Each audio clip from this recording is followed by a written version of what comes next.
Patriots fan, right? Wicked awesome? Yeah, Okay. always. Mm-hmm. Does Brady want to win? Oh, you know it. Okay. That's all it's about with him.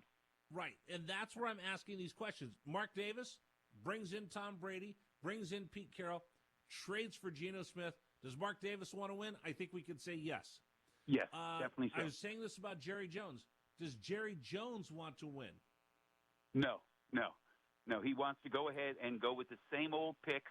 I mean, if you go ahead and look at the Patriot News, we've got like 20 different announcements and releasing and buying, hiring of. It's amazing from January how many we have, and Jones hasn't gotten any. You think about this. This is high school basketball at its very best. Swartz cross court. Emmett free for the title. Beatty back to Martin with 3. Cross the timeline with 2. To the basket. Lefty layup. Good. And they call a foul. The clock is at 0. Blocked by Shoeboy. Rebound grab by Austin. Bobs to Greg. Turns. Fires. 3. Got it. He hit the 3. Smith into the forecourt. Down to 1 second. Smith puts it up at the buzzer and puts it in. Top of the key to Greenberg. 3 ball up and in. Pranos with it. Out to Getty. 1 second. He with the buzzer. No good. Greenville wins the district championship. Fields takes a handoff. Goes to the basket. Righty layup. No good. Got it back. Put it up. Put it in. And a foul to go with it. A chance for a 3-point play. And Kennedy back on top. Here's Chess looking. Cross court Urbana. She's open. 3 ball up. Go! It goes in. And the Hickory ladies have come back from the dead. Our 2024-25 high school sports broadcasts are brought to you by the Reinhardt's Agency, Lock, Stock, and Barrel, Shell Restoration, Warner's Homes and Improvements, St. Paul's in Greenville, Grove City Area Federal Credit Union. UPMC is Mercer and Lawrence County's local choice for advanced orthopedic care to get you on your feet faster. Attorney Bill Motor, Mercer County State Bank, Mancino's Driving School, Herman's Water, Vay's Pub and Grill, Hermitage Rotary Club. If you're struggling with prescription opioids, there is hope. Mailer Insurance, trusted for generations. Minuteman Press and One Stop Mail. DK Auto LLC in Grove City. And the Cash Dollar team at Confluence Financial Partners. Honoring our past, expanding our future. Please thank this great group of sponsors for supporting all of our high school sports broadcasts all season. On News Talk 790 WPIC on Sports Radio 96.7. Now it's time to go to the court with our countdown to tip-off show with our game announcers, Ryan Briggs and Chris Burtch. And we are live this afternoon at Mercer High School, where today the Mercer Mustangs will host Ellwood City in the first round of the PIAA Class 3A Boys Basketball Tournament. Hi, everybody. Ryan Briggs here along with Chris Burtch. We have Art Shannon back in the studio producing our game this afternoon. And Chris, Mercer Mustangs, District 10 champs, back into the state playoffs for the second straight year. Ellwood City has become a regular once again in the inter-district play as well. Should be a fun one today here in the county seat. Yeah, I mean, certainly two teams, two programs that are very familiar with each other. They've played just about every year that Coach Manasco's been here. You and I have covered a couple of those games. So, yeah, I mean, it should be a terrific battle. One of those games where, you know, Ellwood City is battle-tested. They find themselves in the state tournament. And Mercer, I think, again, you know, the experience of playing in that 4A region with those rugged 4A teams, playing those 10 games against them, it's really going to benefit them against this kind of big, strong-looking Ellwood City team. Mercer, of course, the District 10 champions coming out of Region 4, playing, as you mentioned, all those 4A teams. Grove City and Sharon are still alive in the state playoffs. Farrell and Hickory also made the state playoffs in 4A out of that league. Ellwood City, battle-tested as well, a rugged league for the Wolverines, also playing Aliquippa and Mohawk twice, among others. Ellwood City, a team that is not going to be intimidated coming on the road here today to Mercer. Oh, no. I mean, this is right. You're talking about an Ellwood City basketball program that, because of their size and their geographic location, they are always going to play in a section. That's what they call them in District 7. They're always going to be in a section with just some unbelievable basketball teams. You know, like you said, Mohawk. You often have like Beaver Falls and Blackhawk in that section. So again, they're going to be very battle tested, and they're going to come in here certainly, with the desire to keep their season going with state playoff aspirations and getting to some quarterfinals and semifinals and things like that. Winner moves to Wednesday night to take on Aliquippa or Westmont Hilltop. We will take a break. When we come back, we'll take a deeper look at the teams. We'll also visit with Mercer head coach Joe Vanasco, and we will have the Minuteman Press and one-stop mail starting lineups. More pregame from Mercer High School after this on Sports Radio 96.7 and Sports Radio 96.7 Facebook Live. Warm this winter with a checking account at Grove City Area Federal Credit Union. At the Grove City Area Federal Credit Union, you get a free checking account, which offers no minimum balance, no monthly service fees, and bank anytime, anywhere on your favorite device. Download the Grove City Area Federal Credit Union mobile app, which offers you 24/7 account access and remote deposit. See them at one of their 2 locations in Grove City or online at gcafcu.org. Member NCUA, Equal Housing and Equal Opportunity Lender. Craving a taste of the extraordinary? Discover Vay's Pub and Grill, where flavor meets fun in Hermitage. From our signature steaks to our mouth-watering burgers, every dish is crafted with care. Unwind with a drink from our extensive selection in a vibrant, welcoming atmosphere. Whether it's a night out with friends or a family gathering, Vay's is your go-to destination for unforgettable dining experiences. Check us out today at vayspubandgrill.com and taste the difference. In 1973, Lock, Stock, and Barrel opened their doors and served their first of over 3 million giant submarine sandwiches. And they still serve 42 whole subs on 15-inch buns. Lock, Stock, and Barrel also has burgers, specialty sandwiches, wraps, gyros, salads, wings, and even breakfast. Lock, Stock, and Barrel is also a full-service deli. Party rings, meat and cheese trays, and cold veggie trays are all available. Open Tuesday through Saturday. Closed Sundays and Mondays. St. Paul's Senior Living Community offers home-based services through our Without Walls department and is now welcoming new clients. St. Paul's Without Walls can help you maintain independence in your own home with support. Our compassionate team will personalize a plan of care that meets your needs, whether it's assistance with light housekeeping and transportation or companionship and personal care. St. Paul's Without Walls is here to help. Call St. Paul's Without Walls today at 724-589-4740 for more details about personalized care options. Countdown to Tip-Off is brought to you by Minuteman Press and One Stop Mail in Hermitage. Minuteman Press and One Stop Mail for all your printing, marketing, and mailing needs. Welcome back to Mercer High School. Ryan Briggs, Chris Burtch with you this afternoon on Sports Radio 96.7. Day number 2 of the 2025 PIAA tournament. Of course, we got underway half of the games last night, the second half of the first round today, and here we have Mercer and Ellwood City. Ellwood City 15-11 overall, Mercer 13-11. And Chris, when you think about it, a lot of similarities between these teams. Maybe Ellwood City, maybe a little bit more. I guess maybe more of a proven scorer in Aaron Lake, averaging a double-double, 15-6 a game, 11 rebounds a game. Mercer perhaps a little more balanced, not a lot more, but all in all, this is a very intriguing matchup. As you said, 2 teams that know each other pretty well, and 2 teams that have played good ball in the second. Here as of late in the postseason. Yeah, I mean, you certainly can see the similarities between Amos and Lake, just as far as, kind of come in right around that 13, 14 point a game mark. Lake a little bit higher than that, I guess. But, so they got kind of that one guy that's a little bit ahead of the pack, and then they have a bunch of other guys that hover right around that double digits, somewhere between like 6 and 11 points a game, that, they can just all play basketball. I think maybe the most important difference between the 2 teams is, the fact that Ellwood City, they're a little just more physical. You look at them, just the eye test. They got some, kind of big, strong-looking guys out there.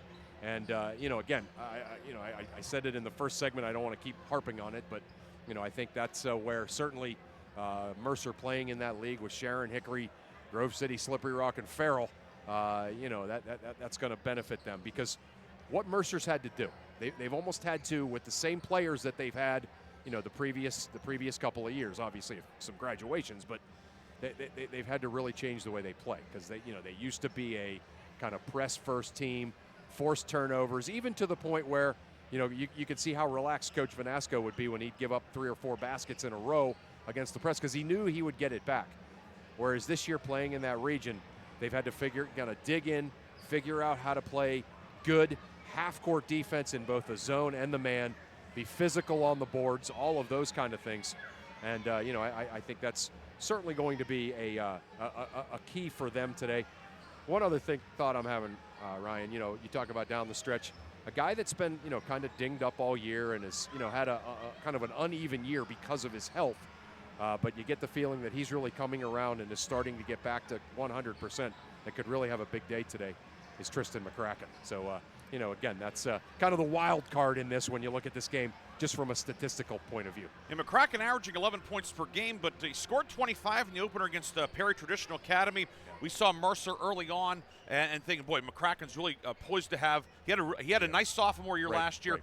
Really looked like he was starting to make that leap into becoming one of the top players in the area. But you said banged up. Yep. He won a stretch of about 10, 11 games, did not have a three-point goal, in fact. And he was primarily a three-point shooter last year. Right. Certainly added to his game this year. But as you said, it seems like he is starting to get back to being what he was early in the season. Yeah. And that's, you wonder, too, a couple of those games in league play that were close or whatever, a healthy Tristan McCracken might have made a difference. Might have made a difference, right. He was ill early in the year, and he had to recover from that, and then he got dinged up a little bit and had to recover from that. But it seems like both his strength from the illness and then coming back from the injury, he's back to 100%. So we could really see a Tristan McCracken that makes a big difference today. Mercer 13-11 District 10 champs. The Mustangs got here by defeating Cranberry in the sub-regional 53-52 here last Friday night. Both of those teams advanced into the state playoffs, but the significance of it, Mercer's playing at home today. Yes. Cranberry's at the District 7 champion, South Allegheny. Yeah, who beat Aliquippa to be the champ. Yes. So, yeah. So certainly that was a big win for the Mustangs to get to this point. And they were led Bubba Palmer 11, McCracken 10. But Ryder Chiappini, what a second half of the season he has had. Yeah. The 6'3 junior, of course, the starting quarterback for the Mustangs in football season. Chiappini, another guy who, with some guys, Amos missed a little time late in the season.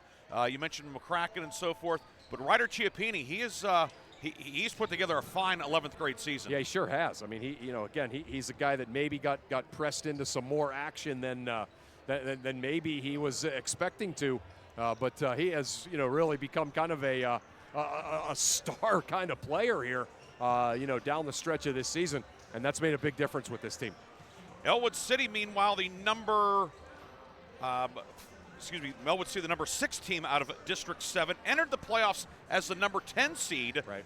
But pulling an mild upset over South Park, the number 7 seed, 60-57 in the first round, and then making the way through, losing to that South Allegheny team 77-34 in the quarterfinal round. Win over Southmoreland in the consolations and falling to Shadyside in the 5th place game 67-46.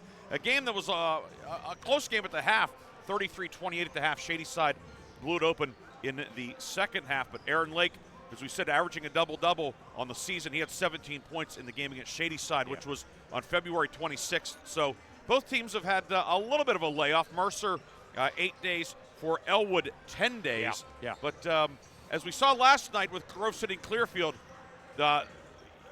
sometimes that can be overrated. Sometimes that can be overrated, especially when you've played this much basketball, you've had this many practices. Layoff isn't going to do anything except maybe help the aches and pains a little bit. But, one thing that you said there, just from your breakdown, I thought of it, but when you actually said it in that kind of a breakdown, Ellwood City's lost a couple games in a row. They've had a 10-day layoff. Again, you never know. But, you got this Mercer team that's riding high, feeling great about being in the gym, right? They win the District 10 championship. They get a seeding win here in a packed gym at home last week against a really good Cranberry team. So there's all kinds of momentum. So I think, certainly if Ellwood were our home team, right, and we were analyzing, how the Wolverines might do, that would be something we would be talking about is, can they bounce back from a 10-day layoff and a couple of playoff losses. So certainly I'd have to say with that, advantage Mercer. We'll take a break. When we come back, we'll visit with Mercer head coach Joe Vanasco. We'll also have the Minuteman Press and one-stop mail starting lineups. More pregame from what is turning out to be a jam-packed Mercer High School after this on Sports Radio 96.7. Partners, honoring our past, expanding our future. Two firms coming together to serve clients in Grove City, Western PA, and beyond. Confluence Financial Partners is a wealth management firm on a mission to help clients maximize their lives and legacies. Visit us at confluencefp.com. Confluence Wealth Services, Inc., DBA Confluence Financial Partners is an SEC registered investment advisor. Registration of an investment advisor does not imply any level of skill or training. Please refer to our Form ADV Part 2A and Form CRS for further information regarding our investment services and their corresponding risks at confluencefp.com.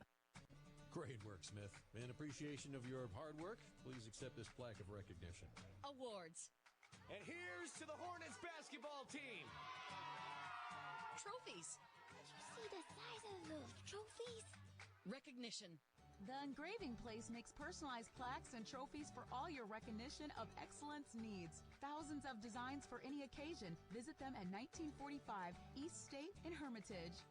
A community is more than just houses, buildings, and streets. It's the people who live and work and contribute to making life for themselves and the people around them better. Attorney Bill Motor believes in the young people who are this community's future. Attorney Bill Motor would like to say good luck, good health, and best wishes to all the players, coaches, band members, and cheerleaders in today's game and throughout the season. Attorney Bill Motor, 2500 Highland Road, Hermitage.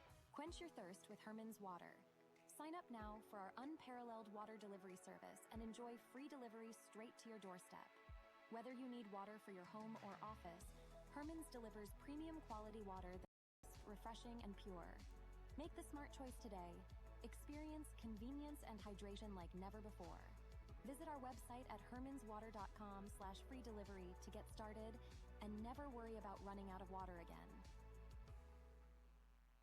Countdown to Tip-Off is brought to you by Minuteman Press and One Stop Mail in Hermitage. Minuteman Press and One Stop Mail for all your printing, marketing, and mailing needs.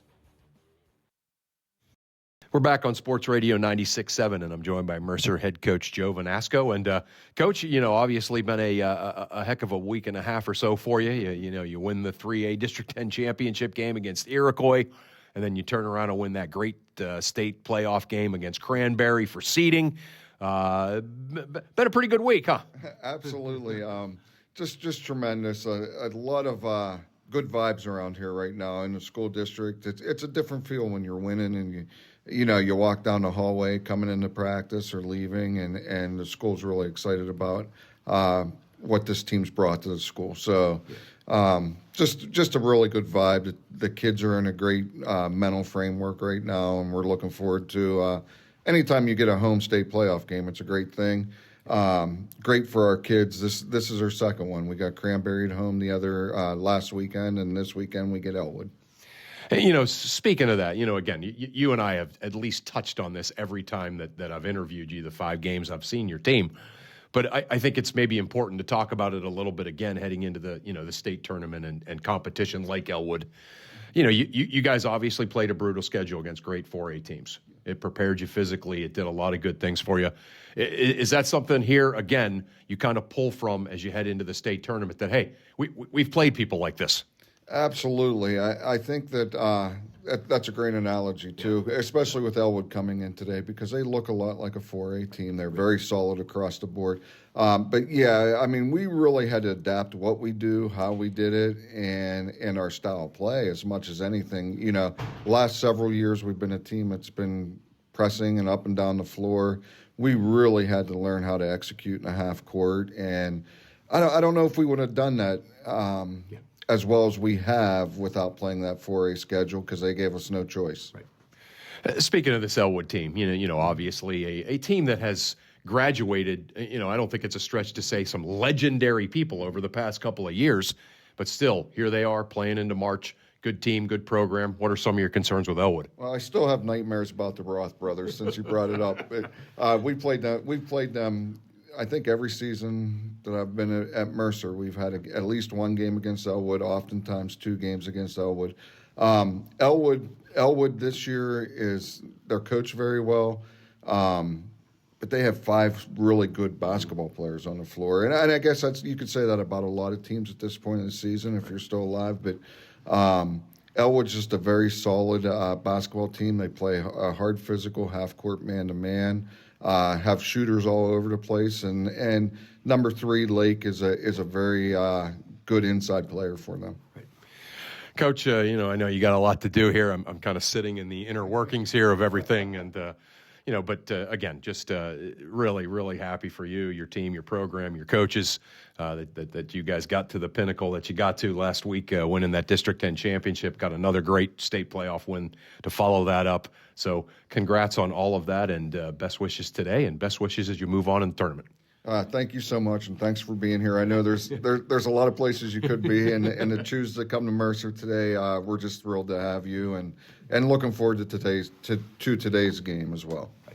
Those are the thoughts of Mercer head coach Joe Vanasco as he gets his Mustangs ready for this first round PIAA 3A playoff game against Ellwood City, live at Mercer. Pregame continues on Sports Radio 96.7. Your business potential with Hermitage Minuteman Press. From eye-catching designs to professional printing, Hermitage Minuteman Press are your local experts. Boost your brand with stunning business cards, brochures, banners, apparel, and more. The Hermitage Minuteman Press team ensures top-quality results with lightning-fast turnaround. Plus, their marketing solutions will take you to the next level. Elevate your image and stand out from the competition. Experience excellence in printing and marketing at Minuteman Press today. Minuteman Press, 3170 East State Street in Hermitage. Online at hermitage.minutemanpress.com or follow them on Facebook. Mention this ad and receive 10% off your first order. Hello, Shell Restoration. May I help you? Hello? Oh, I was waiting for the beep. Or the part that tells me what button to press. Nope, I'm a real person. Great. I've been leaving messages all day to try and compare prices on my roof. Well, we can have one of our project managers call you to set up an appointment within an hour and be at your house for an estimate within 24 hours. Wow, that's service. Well, that's what we specialize in. Shell Restoration, the area's #1 roofing, siding, windows, and gutter installer. Call today for a free estimate, 800-663-8103, or look for @Shell Restoration on Facebook.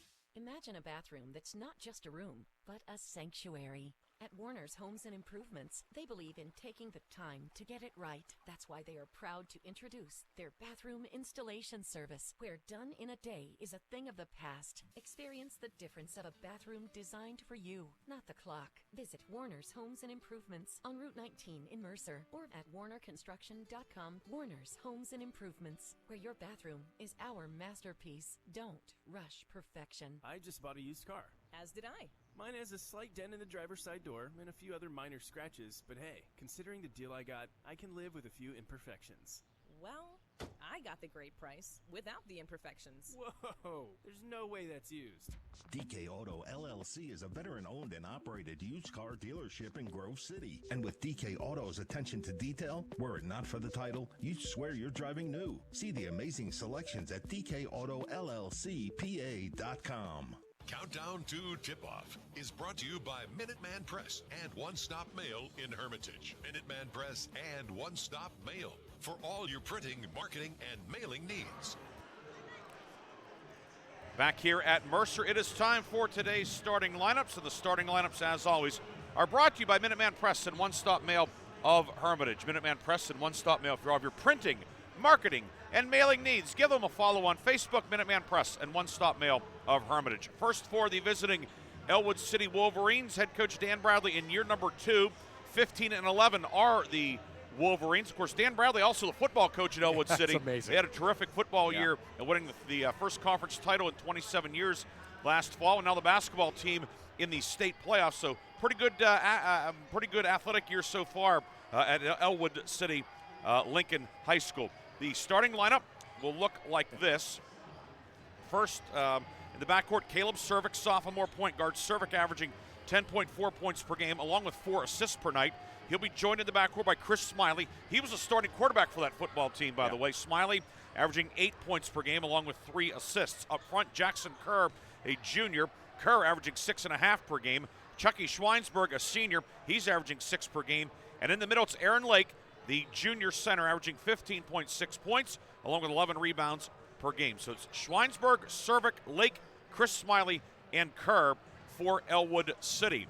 Mercer will line them up this way. The guards are Cole Fisher, 5'10 junior, averaging 5.7 points per game. Bubba Palmer, 5'9 senior. He's averaging 9 points per game. Up front, Ben Godfrey, 5'11 junior. Godfrey averaging 7 per game. Had 15 in the District 10 title game win over Iroquois up at Meadville a week and a half ago. Tristan McCracken, 6'4 junior. McCracken averaging 11 points per game, scored 10 last Friday night in the sub-regional victory over Cranberry. And in the middle, it's Jaden Amos, 6'3 junior, averaging 12.5 per game. Amos has been in double figures 14 times this year. So for Mercer, it's Cole Fisher, Bubba Palmer, Ben Godfrey, Jaden Amos, Tristan McCracken. Your officials today, Ron Jackson, Tommy Ryder, and Stephen Searle. One quick tidbit, Chris. Amos, of course, averaging a team-high 12.5 per game, but only 6.3 over the last 6. Mustangs probably need him to be close to that season average if they want to move on. Yeah, a lot of teams focusing on him, putting a lot of focus on him on defense. So, yeah, I agree. He needs to have a big day today. We'll take our final pregame break. We'll come back with today's opening tip. It's Mercer and Ellwood City in the PIAA Class 3A playoffs, and it comes up next on your home for the PIAA Basketball Playoffs, Sports Radio 96.7 and Sports Radio 96.7 Facebook Live. Team at Confluence Financial Partners, honoring our past, expanding our future. 2 firms coming together to serve clients in Grove City, Western PA, and beyond.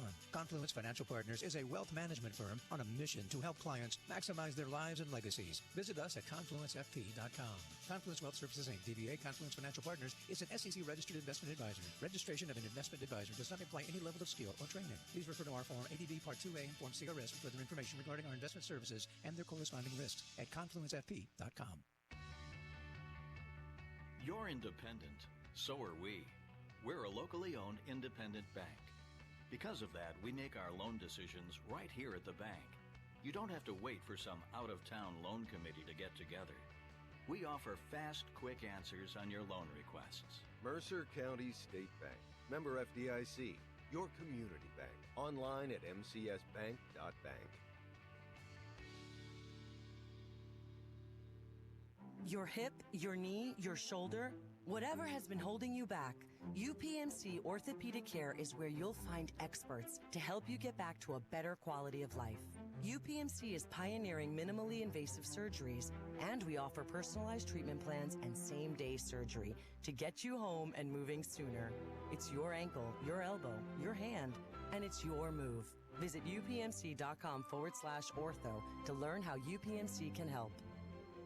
Stay warm this winter with a checking account at Grove City Area Federal Credit Union. At the Grove City Area Federal Credit Union, you get a free checking account, which offers no minimum balance, no monthly service fees, and bank anytime, anywhere on your favorite device. Download the Grove City Area Federal Credit Union mobile app, which offers you 24/7 account access and remote deposit. See them at one of their 2 locations in Grove City or online at gcafcu.org. Member NCUA, Equal Housing and Equal Opportunity Lender. Bay's Pub and Grill awards the February 2025 Mercer County Team of the Month. Bay's is proud to announce that Lakeview Boys Basketball is the February Mercer County Team of the Month. Congratulations to Lakeview coach Garrett Blaschak and his District 10 championship team, as they are the February Bay's Pub and Grill Mercer County Team of the Month. Lakeview Boys Basketball, the February Bay's Team of the Month. For more information, go to bayspubandgrill.com. The first quarter is brought to you by the Grove City Area Federal Credit Union. Banking, but better. Welcome back to Mercer High School, along with Chris Burtch, Ryan Briggs with you. Ellwood City starting lineup being introduced right now. Ellwood City, of course, the road team in the blue jerseys, white numbers and letters, white trim. Classic block lettering and font. It says Ellwood across the top. Very much like the sharp steel color scheme. Yeah. For our Mercer County listeners wondering, well, how blue are they? Well, it's kind of like the blue on an interstate highway sign. Yeah, and of course, we talk about this every time we cover them, but when I played at Slippery Rock, our big rival was Ellwood. So anytime we call an Ellwood game, there's a little extra juice for me.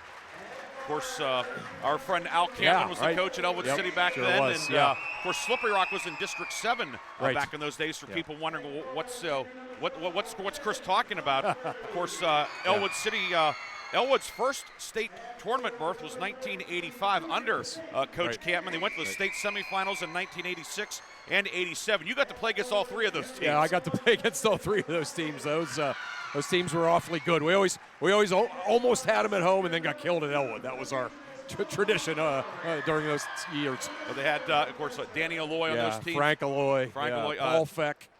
Doug Tamaro, who just went into the Ellwood City Hall of Fame. He has had a distinguished career in athletic communications at Arizona State University. Yeah, and of course, Nicky Carasone was the other point guard on that team.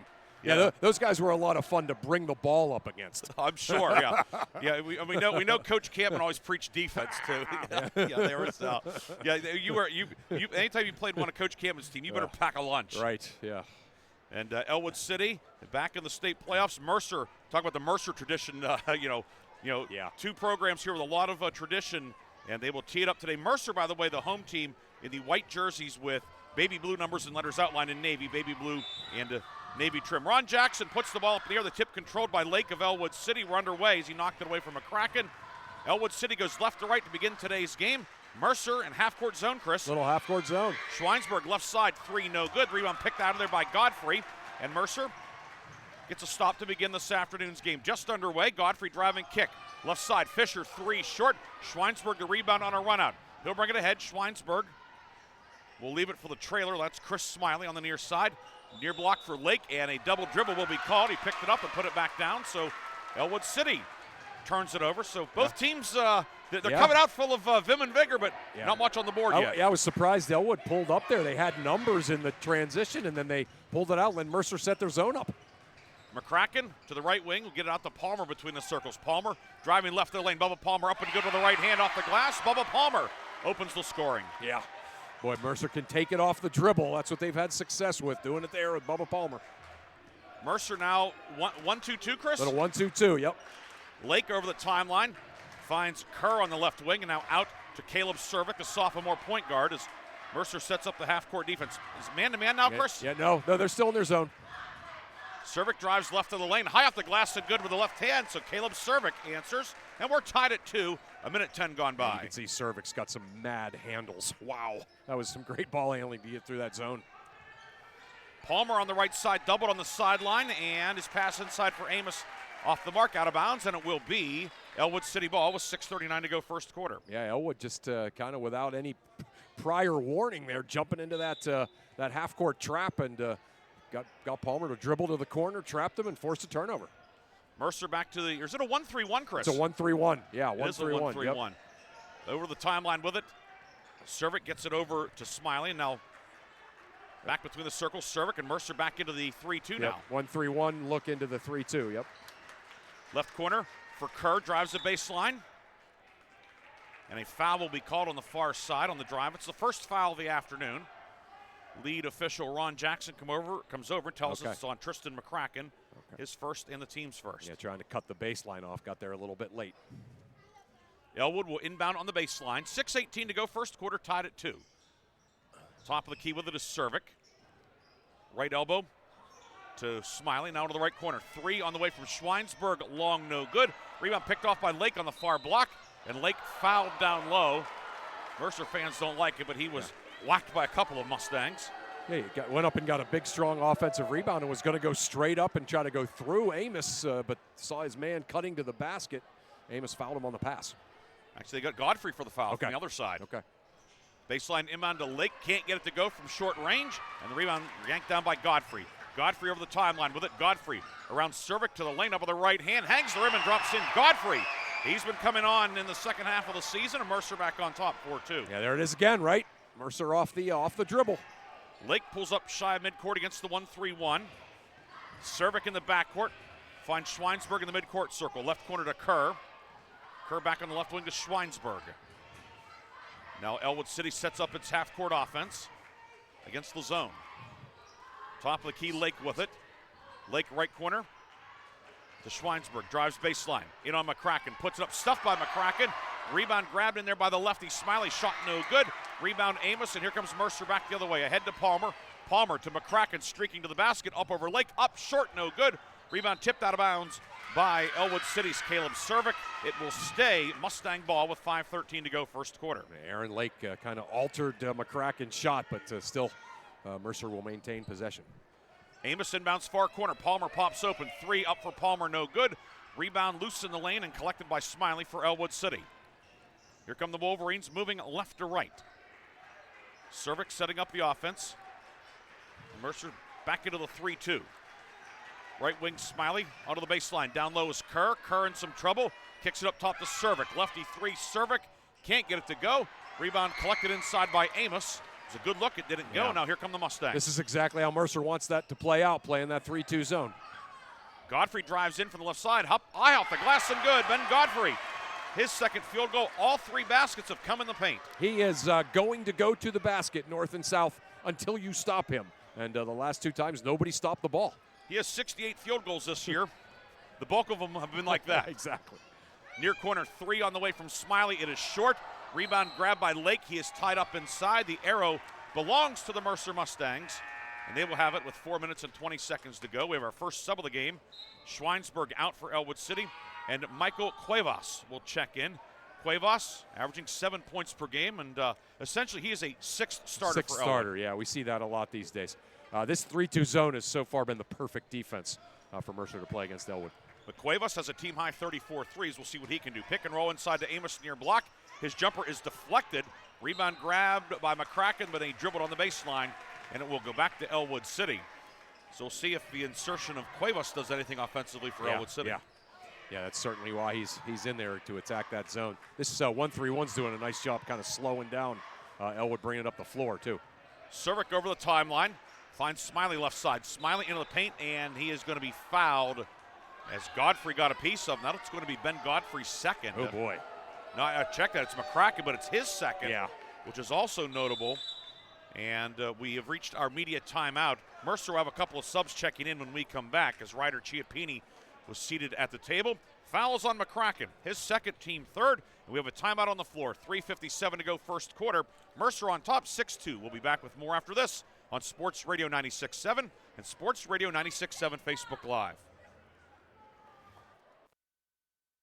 Without Walls Home-Based Services is seeking compassionate individuals who love to help others and who will nurture meaningful relationships with the clients we care for. Parents with school-age children, college students, retirees, or anyone seeking a role that fits around their life will find this opportunity especially rewarding. Visit stpaul's1867.org/join our team to apply for a companion or care partner position with St. Paul's Without Walls Home-Based Services. St. Paul's is an equal opportunity employer.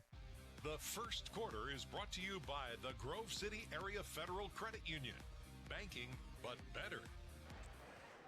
Back here at Mercer High School, 3:57 to go first quarter, 6-2. Mercer with the lead along with Chris Burtch, Ryan Briggs here. Chris, we've seen 4 minutes. What have you noticed so far? Well, that kind of 1-2-2, 1-3-1-ish 3-quarter court trap that Mercer's playing. They're not really playing it to get steals. They're playing it so that Ellwood can't get downhill against that, and then they just fall back into their 3-2 zone. And Ellwood just looks really uncomfortable and back on their heels. And I listened into Ellwood's huddle there, and that's exactly what Coach Dan Bradley was talking about. We have to get downhill against this zone a little bit. So it's been great for Mercer so far. Smiley will inbound on the baseline. Smiley looking, finds Kerr on the block, and now back to Smiley left corner. Ball knocked away by Palmer, loose, secured by Ellwood City. Cervic with it. He's trapped, able to find Smiley left wing down low inside layup. Good for Kerr, but he walked with the basketball. Forgot to put it on the floor. And instead of a basket, it is a turnover. He was kind of running as he caught the ball and then didn't put it on. He would have been fine, right, if he would have taken that little power dribble. High post, Chiappini with it. Gets it to Fisher, pick and roll inside, ball knocked away. Kerr comes up with a steal, and back the other way comes Ellwood City, moving left to right. Smiley to the line, to the lane. Kicks it right corner. Cuevas, corner three, up, short, no good on a line drive, but Kerr, the rebound. And Ellwood City will get a second opportunity. You can see that's definitely why Cuevas is in there. Top of the key, Smiley with it, steps through a double team, shovels it to Cuevas left corner. Up top to Cervic. Cervic penetrates, it's knocked away from behind by Godfrey, loose, and Bubba Palmer with it for Mercer. Mustangs force another turnover. Yeah, it's 4 turnovers now for Ellwood, and they've all been basically of that variety. 6-2 Mercer, 3 minutes to go first quarter. Ryder Chiappini on the right wing. Chiappini looking, ball knocked away, steal by Lake.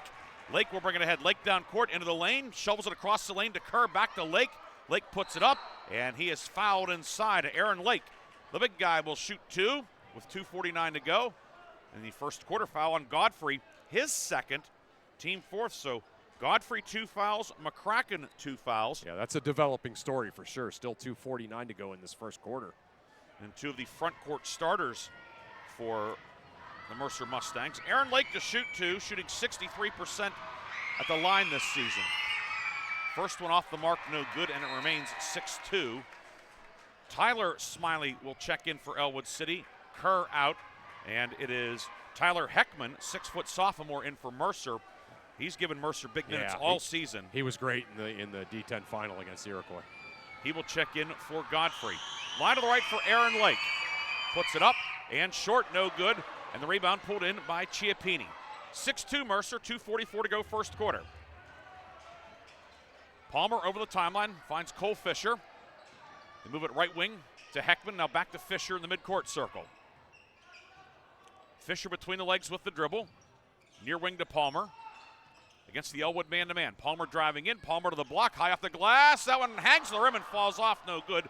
Lake, the rebound is outlet deflected by Heckman, but it comes right back to Lake. And Ellwood keeps it. Cervic on the right wing. Cervic up top, ball deflected away. Heckman the steal for Mercer. Then he has it dislodged, scramble for it. Cuevas trying to save it. He can't, it goes out of bounds. It'll be Mercer ball. I think it was covered in petroleum jelly, just squirting away from everybody. Yeah, how about that? That was a great play by Heckman. Good hustle play. Ball ends up, going out of bounds, and Mercer keeps it. 6-2. 2 minutes to go first quarter, but the score doesn't reflect the action and the pace. No. And we have a foul up top, pass intended for Chiappini up top, and Lake fouled him, came over the top. That'll be Aaron Lake's first, and the first foul this afternoon on the Ellwood City Wolverines. Yeah, Lake, that's the last thing you want, right, is your big guy getting a foul 35 feet from the basket. Heckman inbounds it left side to Palmer. Palmer cross court, and the closest man to it was cameraman Corey J. Corbin, and his eligibility expired a few years ago. So Mercer turns it over. Palmer out. Jake Cunningham, 5'7" sophomore in. One thing, Mercer probably does have a little bit of an edge depth-wise. They do. Yeah, they do. Lots of guys can come in and give this team what they need. That's for sure. Mercer now 2-2-1, Chris? 2-2-1. The old traditional Coach Cook 2-2-1. Cervic ahead to Smiley. Right lane, Cuevas inside for Lake. He'll put it up and in. Nice secondary break. Yeah, there was, right? You reverse it, you hit middle, you hit the wing, and then the wing goes inside hand pass for a layup. Nicely done by Ellwood. Aaron Lake's first field goal of the afternoon. It is 6-4. A minute and a half to go first quarter here at Mercer. Amos in the right corner. Fires it back out to midcourt to Fisher. Reversal left corner for Tyler Heckman. Heckman to the foul line and get back on the right wing to Chiappini. Out to Fisher. Brings Cunningham out on the near side. Cunningham to the top of the key. Right wing for Amos. Amos the ball fake. Drives the elbow down low. Chiappini pops open. Layup was good for Chiappini. No-look pass by Amos. He drove into the paint. Drew the defense and threw a great no-look pass. Ball knocked away at midcourt. Cunningham got a hand on it. Amos both hands on it. And it's Mercer ball with 55 seconds to go first quarter. Yep, they're going to go 4 here. That's what 4 means is one. One shot. The 4 to score or 4 corners? Yep, 4 to score, 4 corners. Down to 45 seconds to go first quarter. Chiappini from the top of the key driving in. He'll go all the way, puts it up. And a blocking foul will be called inside. It's going to go on Smiley, and that's the exception to that, right, Chris? Oh, yeah. No, if you got a guy on your hip and you can go. Yeah, that's for sure. That's why they call it 4 to score. That's that old Coach Cameron, yellow light, red light. That was definitely the yellow light there, and Chiappini got him on his hip. And sometimes you see a yellow light, you hit the gas, that's as right. Chiappini did. Fouls on Chris Smiley, his first, team second. Chiappini gets the first one to go. His third point of the afternoon. Chiappini on the season. Now 24 of 50 at the line. That's 48%. Chris Smiley out. Schweinsberg back in for Ellwood City. Yeah, here's a good example of your depth. Second free throw, no good, but Cuevas stepped into the lane, so Chiappini will get a second crack. Go ahead, Chris. I was just going to say, here's a good example of your depth. Mercer has 4 non-starters out there right now to end this quarter on defense, and they're just as good defensively as when those guys are in.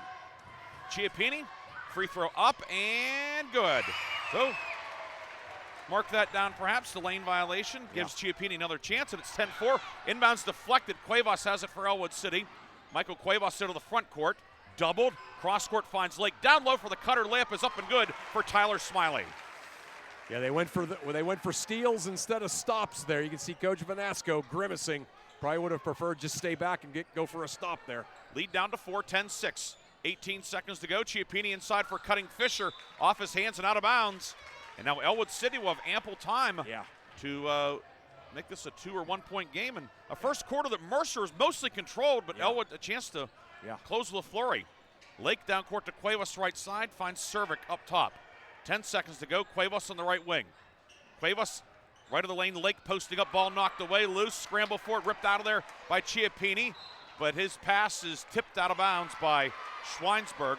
Mercer will have it in the backcourt with 1.4 seconds to go. Yeah, good job by Chiappini, right?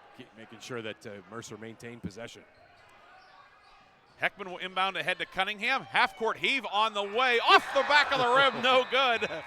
And an exciting end to a pretty fun first quarter. Mercer on top, 10-6. Chris and I will come back with a second quarter after this on Sports Radio 96.7 and Sports Radio 96.7 Facebook Live. Great work, Smith. In appreciation of your hard work, please accept this plaque of recognition. Awards. And here's to the Hornets basketball team. Trophies. Did you see the size of those trophies? Recognition. The Engraving Place makes personalized plaques and trophies for all your recognition of excellence needs. Thousands of designs for any occasion. Visit them at 1945 East State in Hermitage. The second quarter is brought to you by the Cash Dollar team at Confluence Financial Partners. Two firms united to serve you. Visit us at confluencefp.com. Back here at Mercer, 10-6. Mercer leading Ellwood City at the end of the first quarter. Chris, we have another update to pass on. The Farrell girls in action. Do you have the update? I don't. Go for it. Yeah, good. Thanks to Art Shannon. St. Joe's out of District 7 leading 16-11. That game at E.J. McCluskey Gymnasium. So Farrell girls down 5, but off to a good start offensively. Yeah, no doubt. So that will keep you updated on that one, as well as all the games throughout the state tournament today. Mostly 1 o'clock tip-offs across the Commonwealth. I think 1 or 2 noon tips, then some games later in the afternoon due to doubleheaders and so forth. But we will have as many as we can pass on to you. The one of particular interest to us, Mercer on top, 10-6, start of the second quarter. Ellwood City ball, Tyler Smiley in the paint. Kicks it near wing to Cuevas. Ellwood moving left to right, blue jerseys, white numbers and letters, white trim. Mercer in the home whites, baby blue numbers and letters outlined in navy, navy and baby blue trim. Cuevas right wing, 3 on the way, no good. Weak side board put in by Lake. Lake on the block and called for the travel, lost his balance, and it will go back to Mercer with 7:34 to go in the first half. And yeah, I mean, this defense has just been perfect for Mercer. This 3-2 zone. Little bit of foul trouble, but this is exactly the pace tempo that they want. Fisher on the near wing with it. Fisher cross court. Gives it off to Bubba Palmer.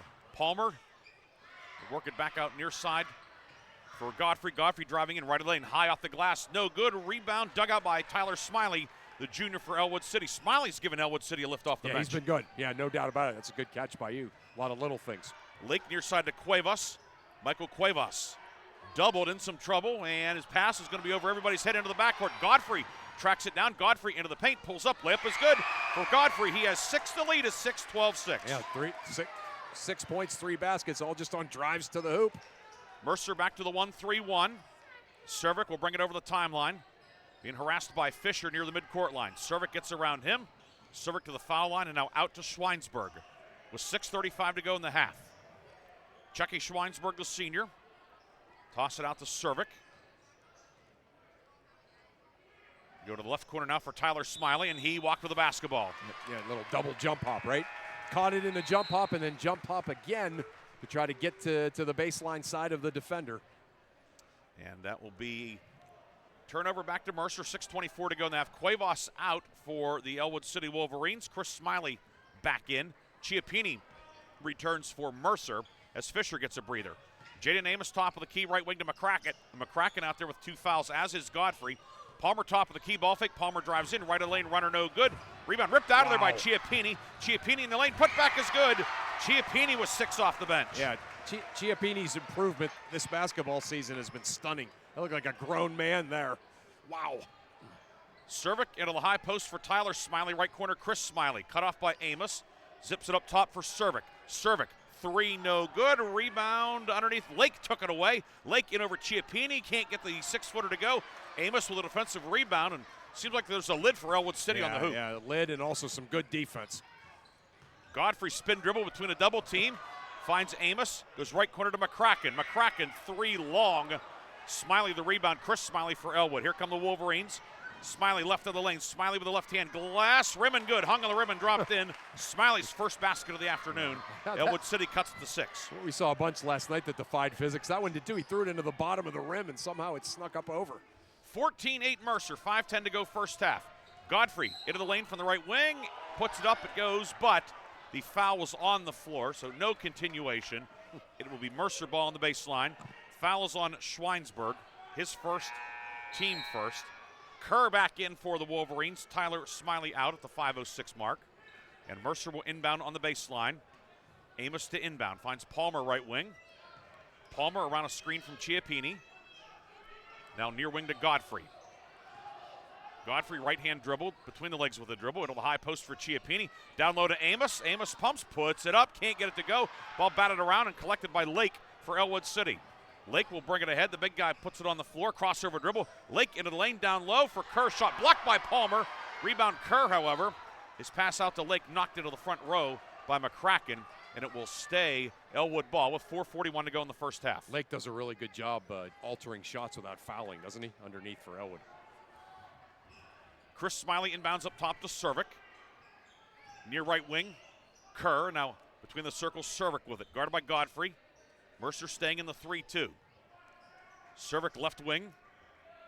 Off to Smiley. Chris Smiley back near side to Cervic. One lefty to another. You can appreciate that, Chris. Yes. Top of the key, Smiley, 3 on the way. Rims out, no good. Bubba Palmer with the rebound.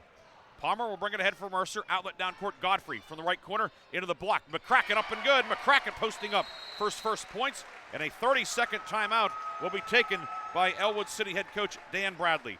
4:11 to go first half. Mercer on top, 16-8. We'll come back with more from Mercer High School after this on your home for the PIAA playoffs, Sports Radio 96.7. A community is more than just houses, buildings, and streets. It's the people who live and work and contribute to making life for themselves and the people around them better. Attorney Bill Motor believes in the young people who are this community's future. Attorney Bill Motor would like to say good luck, good health, and best wishes to all the players, coaches, band members, and cheerleaders in today's game and throughout the season. Attorney Bill Motor, 2500 Highland Road, Hermitage. The second quarter is brought to you by the Cash Dollar team at Confluence Financial Partners. 2 firms united to serve you. Visit us at confluencefp.com. 16-8 Mercer with the lead as we approach the 4-minute mark of the first half, along with Chris Burtch, Ryan Briggs with you today here at Mercer High School. Ellwood City ball against the 3-2 zone. Smiley on the right baseline, cut off. Finds Cervic right wing. Caleb Cervic. They're working down the left baseline to Kerr, in the lane for Lake. Puts it up, jumper no good, too strong. Rebound Bubba Palmer for Mercer. Palmer ahead to Amos from the right wing. Amos into the lane around Kerr. Short jumper good for Jaden Amos. Amos first points of the afternoon, 10-point game. Yeah, Ellwood City is just having a heck of a time scoring. You know, you mentioned about the kind of the lid on the rim feel, but they just haven't been getting very good looks against this 3-2 zone. Kerr far block to Lake. Across the lane up with the right hand and good. Lake, the power move inside. He has 4. Sorry, I jinxed it. that was the first time they attacked the block like that. 16-10 now, or 18-10, pardon me. 3:18 to go in the half. We'll have our media timeout on the next dead ball. Chiappini right wing, out to Godfrey. Godfrey around a Chiappini screen, now back the other way to the left. Near wing for Amos. Jaden Amos, left side, 3, good. Jaden Amos hits his 36th 3 of the year. First 3 of the afternoon for either team. Yeah, Ben Godfrey that time with the drive. Everybody worried about his drive now. The help stepped in, kicked it to Amos. Amos knocked it down. 21-10 Mustangs, 2:50 to go in the half. Chris Smiley to the top of the key around a Lake screen. Off to Schweinsberg. Long 3 from the left wing. It's no good. Amos picks off the rebound. Here come the Mustangs. Palmer over the timeline with it. Near side for McCracken. Drives left baseline. McCracken up, and he's fouled by Lake. And Tristan McCracken will shoot 2 with 2:38 to go in the half. The foul's on Lake, his second. Yeah. Team second. And we'll have free throws for Tristan McCracken when we come back. Mercer on top, 21-10. Back with more second quarter action from jam-packed Mercer High School after this on Sports Radio 96.7. In 1973, Lock, Stock, and Barrel opened their doors and served their first of over 3 million giant submarine sandwiches. And they still serve 42 whole subs on 15-inch buns. Lock, Stock, and Barrel also has burgers, specialty sandwiches, wraps, gyros, salads, wings, and even breakfast. Lock, Stock, and Barrel is also a full-service deli. Party rings, meat and cheese trays, and cold veggie trays are all available. Open Tuesday through Saturday. Closed Sundays and Mondays. The second is brought to you by the Cash Dollar team at Confluence Financial Partners. Two firms united to serve you. Visit us at confluencefp.com. We are back here at Mercer, 21-10. Mercer the lead. Mustangs will have Tristan McCracken at the free throw line when action resumes. Chris, you have a few updates for us. Yeah, I do. The like you said, Farrell's girls hanging in there, particularly offensively. They end the first quarter with a flurry. They're down 16-11 to St. Joseph's. Slow start in the game on 790 WPIC as well. Lakeview up 7-3 with about 2 minutes to go in the first quarter there. That's on Chartiers Houston and 2A boys. Char Houston, yes. And Harbor Creek, the District 10 4A girls champ, they're tied with South Park, the 7-6 team, 9-9. And we will apparently no free throws upcoming for Mercer. Amos will inbound on the baseline. Of course, we will have an extended scoreboard coming up at halftime. Either way, Mercer has the basketball and an 11-point lead. Godfrey from the top of the key into lane, 8-foot runner, hangs the rim and drops in. 8 for Ben Godfrey, 23-10 Mercer. Yeah, Godfrey again off the dribble.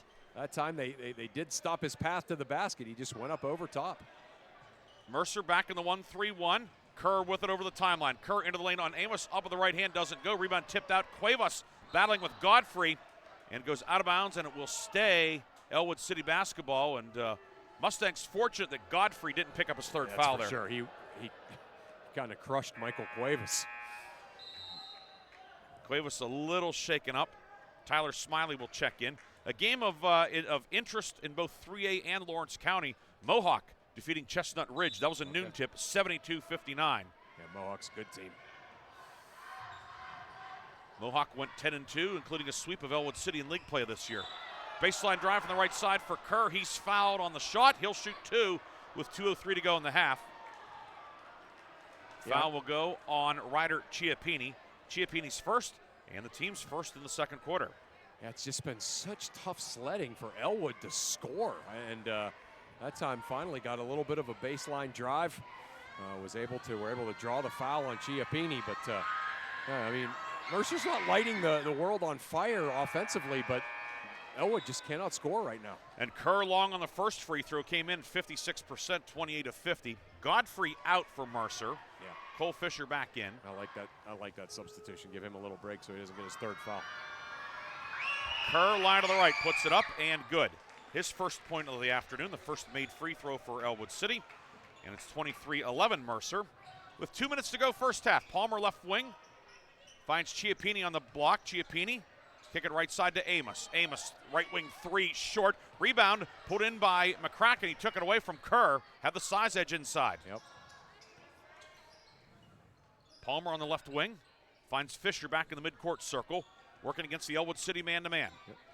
Right side McCracken with it. McCracken to the right wing and out to Chiappini with 1:33 to go in the half. Fisher far side. Yep. They're going 4 again. Being really patient. They can do whatever they want against this Ellwood man. Fisher driving in on Cuevas. Gets it off to Amos. Amos turns the corner down the lane. 6-foot runner around the rim and in. Jaden Amos, 7 in the quarter. 25-11 Mercer. Yeah, just spreading the floor, taking the ball to the basket. Smiley finds Cervic in the midcourt circle. Cervic right of the lane. Cervic will hand it off to Smiley. And Smiley stepped on the baseline. And Mercer gets it back with 1:06 to go in the half. Godfrey and Heckman return for the Mustangs. Chiappini out. And McCracken exits with 1:06 to go in the half. Mercer on top and with the basketball. That's 3 times that Ellwood has stepped on the baseline on baseline drives. Mercer doing a great job on the backside of that 3-2, funneling their man into the out-of-bounds line. Godfrey, top of the key drive and kick to Amos right side. Amos into the lane, near side. Heckman 3 on the way. Got it. Tyler Heckman's 9th 3 of the year. 28-11 Mercer. They can't stop the dribble. They cannot stop the dribble drive, and that 4 to score. And, the game is easy offensively when you can beat people off the dribble, draw help defense, and kick it to the open man, and that's exactly what Jaden Amos just did. Tyler Heckman knocking it down. 18-5 run in the second quarter here for Mercer. Kerr to the right corner, pass deflected. Palmer got a hand on it, grabbed by Amos, and now Mercer a chance to extend the lead before halftime. Fisher on the near wing playing catch with Palmer. Palmer with a foot on the edge of the midcourt logo. 33 seconds to go in the half. Godfrey, right side, harassed by Kerr. Ellwood has a couple fouls to give, if there's a foul. Amos on Kerr. Amos into the lane, 14-footer up and no good. Rebound grabbed by Ellwood City. Wolverines can now go for the final shot of the quarter. Cervic into the front court, finds Smiley left wing. Cuevas left corner, 3. Cuevas no good. Ball ripped out of there by Kerr for Ellwood. Kerr up top to Smiley. Smiley into the lane, back to Kerr. Kerr underneath the hoop, left corner to Cuevas. Finds Smiley, fadeaway jumper, got it. Chris Smiley hits a 16-footer, one of the tougher shots of the half for Ellwood. And the Wolverines get a little bit of momentum before halftime on the Smiley field goal, but Mercer on top, 28-13 at the intermission. Yeah, just an absolutely dominant performance by Mercer. They spread the floor in the dribble drive, did whatever they wanted to, and defensively that 3-2 has been stellar. 28-15, the halftime lead for Mercer. We'll come back with a first half recap. We'll have scoring and a look at the PIAA playoff scoreboard here on Sports Radio 96.7. Stay warm this winter with a checking account at Grove City Area Federal Credit Union. At the Grove City Area Federal Credit Union, you get a free checking account, which offers no minimum balance, no monthly service fees, and bank anytime, anywhere on your favorite device. Download the Grove City Area Federal Credit Union mobile app, which offers you 24/7 account access and remote deposit. See them at one of their 2 locations in Grove City or online at gcafcu.org. Member NCUA, Equal Housing and Equal Opportunity Lender. The tax team at Reed & Daly Associates is the area's #1 income tax service. Reed & Daly built their practice one client at a time and are proud supporters of student athletes, boosters, bands, and other school activities to keep our diverse community moving forward. When it comes to business or taxes, Reed & Daly Associates will fight for you and help you reach the top of your game. Reed & Daly Associates on South Buell Drive in Hermitage and online at reedanddaily.com. Hello, Shell Restoration. May I help you? Hello? Oh, I was waiting for the beep or the part that tells me what button to press. Nope, I'm a real person. Great. I've been leaving messages all day to try and compare prices on my roof. Well, we can have one of our project managers call you to set up an appointment within an hour and be at your house for an estimate within 24 hours. Wow, that's service. Well, that's what we specialize in. Shell Restoration, the area's #1 roofing, siding, windows, and gutter installer. Call today for a free estimate. 800-63-8103 or look for @Shell Restoration on Facebook. Stay warm this winter with a checking account at Grove City Area Federal Credit Union. At the Grove City Area Federal Credit Union, you get a free checking account, which offers no minimum balance, no monthly service fees, and bank anytime, anywhere on your favorite device. Download the Grove City Area Federal Credit Union mobile app, which offers you 24/7 account access and remote deposit. See them at one of their 2 locations in Grove City or online at gcafcu.org. Member NCUA, Equal Housing and Equal Opportunity Lender. The halftime show is brought to you by Lock, Stock, and Barrel, serving giant subs to the Shenango Valley since 1973. 28-13, the halftime score. The Mercer Mustangs leading Ellwood City in this Class 3A boys first round playoff game, along with Chris Burtch, Ryan Briggs here. We have Art Shannon back in the studio producing our game. Mercer in the first half led by Ben Godfrey with 8 points. Jaden Amos was 7. Ryder Chiappini was 6. And Tyler Heckman with 3, a three-pointer for 3. Bubba Palmer, 2. Tristan McCracken, a basket for 2. Ellwood City led in the first half. Aaron Lake, 4. Chris Smiley, 4. 2 each for Caleb Cervic and Tyler Smiley. And Jackson Kerr, 1 of 2 at the line for 1 point. 28-13. But, Chris, the story of the first half has been the Mercer defense. Mercer defense has been terrific.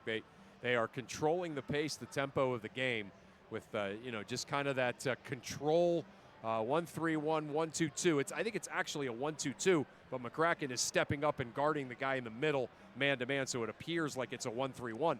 So that's controlling the pace. Ellwood cannot get kind of running downhill, if you will, into the 3-2 zone. And then as soon as Ellwood crosses half court, Mercer falls back into that zone. And what they've given Ellwood is really tough, contested jump shots, and Mercer has done an outstanding job controlling the boards. Jaden Amos has been great. Tristan McCracken, Ben Godfrey just been terrific controlling the defensive rebounding.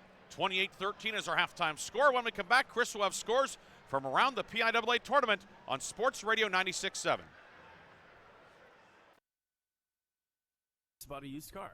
As did I. Mine has a slight dent in the driver's side door and a few other minor scratches, but hey, considering the deal I got, I can live with a few imperfections. Well, I got the great price without the imperfections. Whoa, there's no way that's used. DK Auto LLC is a veteran-owned and operated used car dealership in Grove City. And with DK Auto's attention to detail, were it not for the title, you'd swear you're driving new. See the amazing selections at DKAutoLLCPA.com. In 1973, Lock, Stock, and Barrel opened their doors and served their first of over 3 million giant submarine sandwiches. And they still serve 42 whole subs on 15-inch buns. Lock, Stock, and Barrel also has burgers, specialty sandwiches, wraps, gyros, salads, wings, and even breakfast. Lock, Stock, and Barrel is also a full-service deli. Party rings, meat and cheese trays, and cold veggie trays are all available. Open Tuesday through Saturday. Closed Sundays and Mondays. The tax team at Reed & Daly Associates is the area's #1 income tax service. Reed & Daly built their practice one client at a time and are proud supporters of student athletes, boosters, bands, and other school activities to keep our diverse community moving forward. When it comes to business or taxes, Reed & Daly Associates will fight for you and help you reach the top of your game. Reed & Daly Associates on South Buell Farm Drive in Hermitage and online at reedanddaly.com. I'm stylish. I'm classic. I'm extremely sarcastic. I'm in love with this band. I'm the #1 fan. I'm a musical genius. Let your t-shirt do the talking. We've got just the message you're looking for. Need a customized t-shirt? Then stop at 2J's&B Custom Screen Printing in Hermitage. From your favorite prints to customized t-shirts, hoodies, and more. Shop 2J's&B Custom Screen Printing with big city design right here at home. 2J's&B Custom Screen Printing on East State Street in Hermitage. The Halftime Show is brought to you by Lock, Stock, and Barrel, serving giant subs to the Shenango Valley since 1973. Back here at Mercer, 28-13, Mustangs lead Ellwood City at the break. Chris, you have some other scores from around the PIAA tournament. Yeah, I sure do. Yeah, lots of games going on. Our one final is from Lawrence County. Mohawk, the #3 team, beat Chestnut Ridge 72-55. So you know that Mohawk's a good team, and they're moving on. McDowell, maybe a bit of a surprise, just kind of based on reputation of the team they're playing. They are up 34-16 on Pittsburgh Central Catholic at the half. So that's still second quarter, still actually. Second quarter, yeah. So McDowell playing great in their first round game at home against Pittsburgh Central Catholic. Another Erie team in action in the 2A boys. Jeanette is up 28-21 on Mercyhurst. The game over on 790 WPIC and just up the road at Lakeview. Lakeview is up 23-17 on Chartiers Houston. That's the middle of the second quarter. Neshannock's boys are also in action. They're up 25-18 on Rocky Grove. That's a halftime score. Some girls scores. Cathedral Prep is up 16-10 in 5A girls on Baldwin. The couple of 4A girls team, the game that you and I saw Wednesday night. Harbor Creek and South Park were tied 9-9. Harbor Creek, of course, the District 10 champ, and Oakland Catholic showing just how good they are. They're up 52-17 on Slippery Rock. And then the last update we had for that 1A girls game involving a Mercer County team was St. Joseph was up 16-11. St. Joseph's 16-11 on Farrell. So the Steelers hanging in there.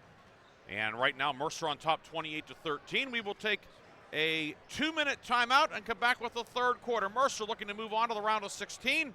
We'll come back with the second half on Sports Radio 96.7.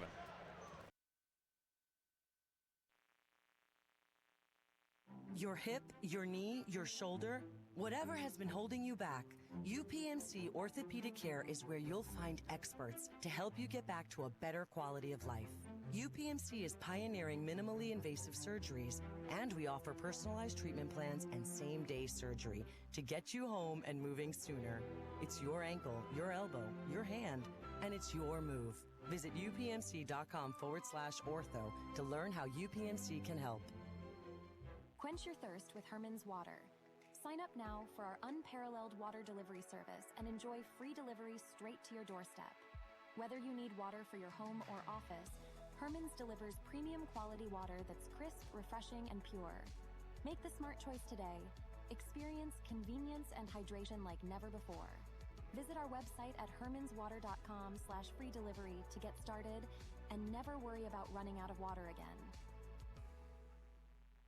St. Paul's Senior Living Community offers home-based services through our Without Walls department and is now welcoming new clients. St. Paul's Without Walls can help you maintain independence in your own home with support. Our compassionate team will personalize a plan of care that meets your needs, whether it's assistance with light housekeeping and transportation or companionship and personal care. St. Paul's Without Walls is here to help. Call St. Paul's Without Walls today at 724-589-4740 for more details about personalized care options. The Cash Dollar team at Confluence Financial Partners, honoring our past, expanding our future. Two firms coming together to serve clients in Grove City, Western PA, and beyond. Confluence Financial Partners is a wealth management firm on a mission to help clients maximize their lives and legacies. Visit us at confluencefp.com. Confluence Wealth Services, Inc., DBA Confluence Financial Partners is an SEC registered investment advisor. Registration of an investment advisor does not imply any level of skill or training. Please refer to our Form ADV Part 2A and Form CRS for further information regarding our investment services and their corresponding risks at confluencefp.com. The third quarter is brought to you by Warner's Homes and Improvements, making dreams come true since 1958. Getting ready to start the third quarter. Chris, quickly, update on the Farrell game. Yeah, Farrell St. Joseph's tied 24 at the half, so Coach Tarosky, after a slow start, got him going. Mercer Mustangs, they had a good first half. Can they put together 16 more good minutes? They're up 28-13, and they have the ball moving left to right against Ellwood City, but it's a turnover. Amos stripped at the top of the key. Kerr grabbed it ahead to Lake. And Ellwood City getting a stop to start the third quarter, but the ball knocked away. Lake's pass deflected by Amos, and back the other way comes Mercer. In the home whites, baby blue numbers and letters outlined in navy and light blue trim. Amos, baseball pass right corner to Cole Fisher. Ellwood City, the road team in the blue with white numbers and letters, white trim. 30 seconds gone by, third quarter, 28-13, Mercer the lead. Bubba Palmer left side. Palmer will toss it back to Fisher on the near wing. Again, still in that five-out spread. Got Ellwood City's defense kind of packed in there. McCracken left elbow with it, shovels it off to Bubba Palmer. Palmer down the lane, ball knocked away, loose. Chris Smiley got a hand on it. Lake comes out of there with it for Ellwood City. Aaron Lake down the lane, goes all the way up with the right hand, no good, gets his own rebound. Second try up, it doesn't go. Lake, a third try, up and in. Aaron Lake working hard inside, his third basket of the night. Yeah, missed two layups, got the rebound both times, finally made the third shot, and you can see Elwood certainly come out with a little bit more energy here. Sure, Dan Bradley gave a pretty good pep talk at halftime. I would assume so, yeah. Highly successful football coach at a number of schools, and done well coaching basketball too. Down the lane, Godfrey shot blocked by Lake, rebound Smiley. His pass tipped by Palmer, grabbed by Amos. Maybe a little bit too much of a fancy pass by Smiley. No doubt there was three guys wide open behind the defense, and he threw a fancy pass and a really good steal there by Bubba Palmer. Will they say too much mustard on the hot dog? Yeah, just get it there. Palmer up top, loses it, but trickles over to Fisher. Fisher inside the three-point line, works it near wing to Palmer in front of the Mercer bench. 6:10 to go in the third. Palmer right of the lane, up with the right hand. Glass, good, and they're going to call a charge. The Bubba Palmer picks up the offensive foul, wave off the basket. It'll be Palmer's first, team first, and again, just a minute 53 into the second half, but certainly Ellwood City getting some traction. Yeah, no doubt. It's a 2-0 run, so we don't want to get too carried away here. But they have they've come out with a little bit of life. They got a charge. They've looked for transition a little bit more. Cervic over the timeline of the right wing. Works off to Lake. Lake around McCracken. Lake to the block. Lake puts it up and in. Lake putting it on the floor. And Aaron Lake with 8, the lead down to 11. I've been waiting for him to do that. I mean, why doesn't he do that every time? And McCracken with the 2 fouls as well. Yeah. Godfrey, he has 2 fouls, also a team-high 8 points for Mercer. Godfrey driving in, And a blocking foul will be called on Schweinsberg. Schweinsberg picks up his second, team first. Yeah, I thought, again, there was no way that was a charge. I think probably most of the Mercer or the Ellwood folks are probably saying should have been a no call. McCracken out, Chiappini back in for Mercer. Chiappini with it up top.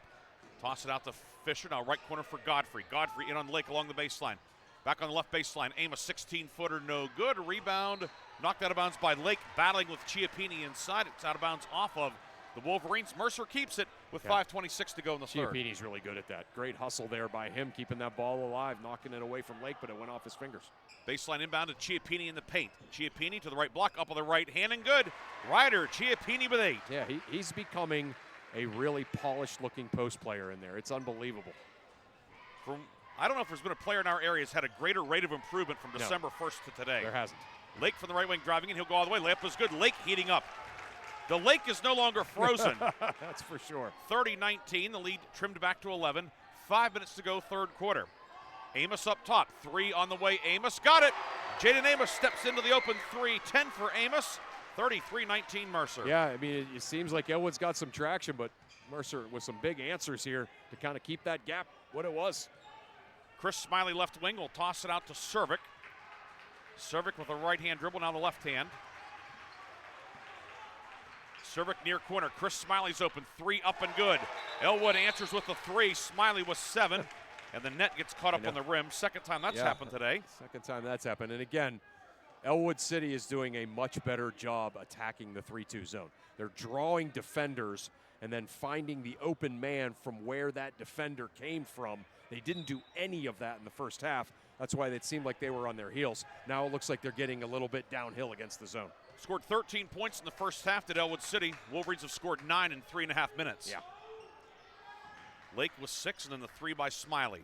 McCracken back in for Mercer, replacing Amos in the lineup. Fisher with it. Fisher to the foul line. Works it left wing to Palmer. Bubba Palmer, 3, good. Bubba Palmer hits the triple. First 3 of the afternoon for Bubba.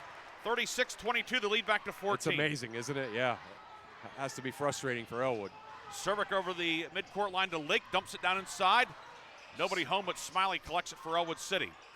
Back to Cervic on the right wing, far block. Lake posting up on Palmer. He's triple teamed, and a foul will be called on Mercer. And they'll get one of the secondary defenders coming over. Foul is on Cole Fisher. Fisher's first, team second, and we've reached the third quarter media timeout. Ellwood City looking to battle back, but Mercer up 14, 36-22. Back with more third quarter action after this on Sports Radio 96.7. Craving a taste of the extraordinary? Discover Vay's Pub and Grill, where flavor meets fun in Hermitage. From our signature steaks to our mouth-watering burgers, every dish is crafted with care. Unwind with a drink from our extensive selection in a vibrant, welcoming atmosphere. Whether it's a night out with friends or a family gathering, Vay's is your go-to destination for unforgettable dining experiences. Check us out today at vayspubandgrill.com and taste the difference. The third quarter is brought to you by Warner's Homes and Improvements, making dreams come true since 1958.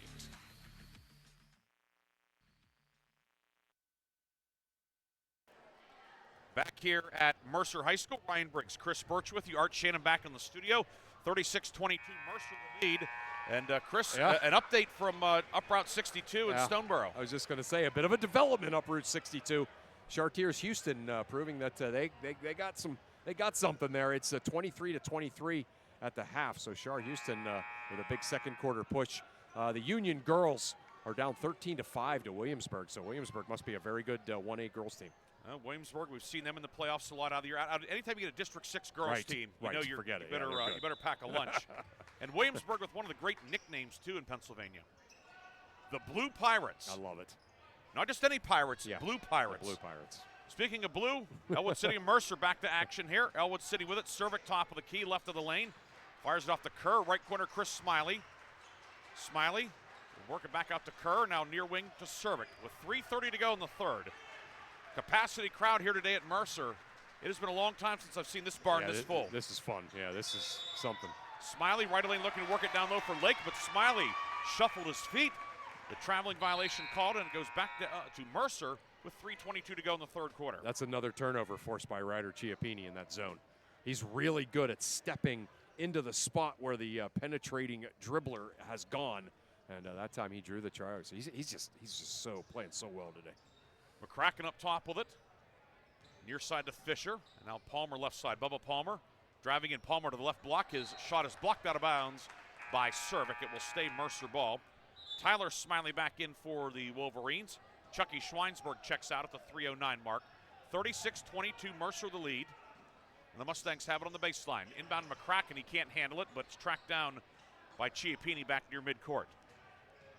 Palmer, pick and roll, finds Chiappini. Chiappini down the lane, jump stop, shot blocked by Lake, and Lake with the rebound. Here comes Lake down court, crossover dribble on Palmer. Lake to the line, up with the right hand, no good. Rebound loose, tipped around, and Cervic will fish it out for Ellwood City. Wolverines keep it. Near left corner to Kerr, right side now off to Smiley. That's Chris Smiley into the lane.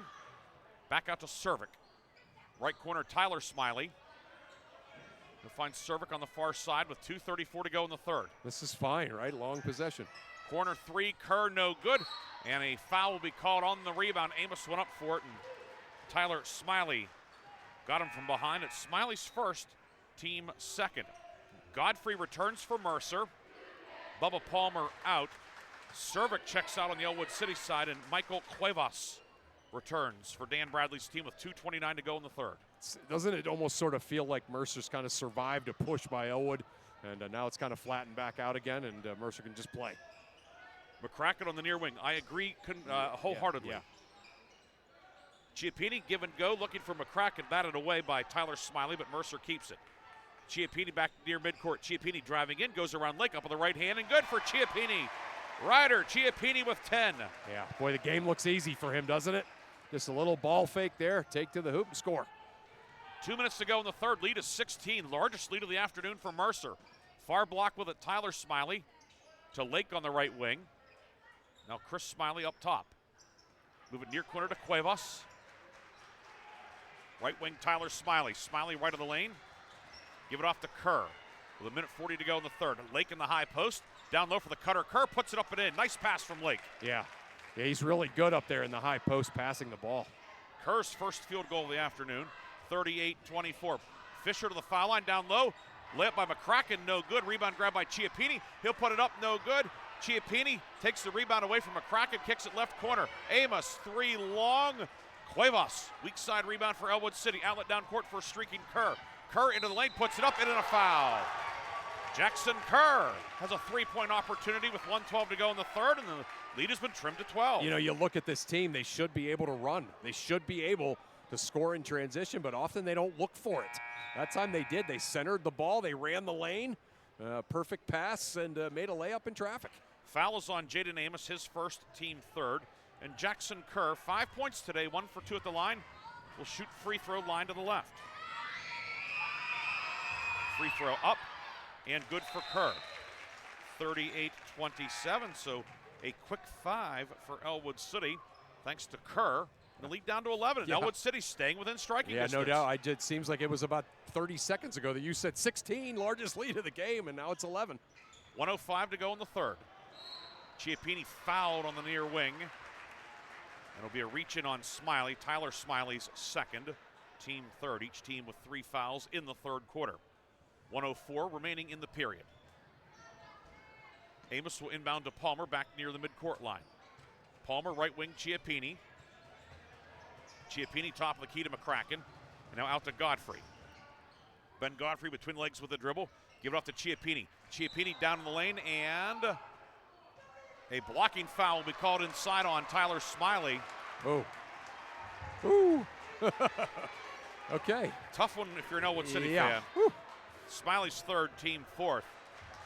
I think there was another defender. Lake was there to try to take the charge as well, and I think Smiley might have gotten his way. Oh, it was on Smiley. Okay, I thought it was on Lake. All right, yeah. That makes sense then. So in the contact with Smiley came before contact with all right, good officiating then. It was an unusual looking play. Yeah. McCracken left side off to Godfrey. 37 seconds to go in the third. 38-27, Mercer the lead. Mustangs are 13-2 this year when scoring 50 points or more. Nice. Including 2-0 in the playoffs. 25 seconds to go. Yep. Palmer, far sideline, and timeout Mercer. 30-second timeout. That'll leave each team with 4 timeouts for the duration. 20 seconds to go in the third. Mercer up 11. We'll take a quick break. Come back with more from Mercer after this on Sports Radio 96.7. Water. Sign up now for our unparalleled water delivery service and enjoy free delivery straight to your doorstep. Whether you need water for your home or office, Herman's delivers premium quality water that's crisp, refreshing, and pure. Make the smart choice today. Experience convenience and hydration like never before. Visit our website at hermanswater.com/free delivery to get started and never worry about running out of water again.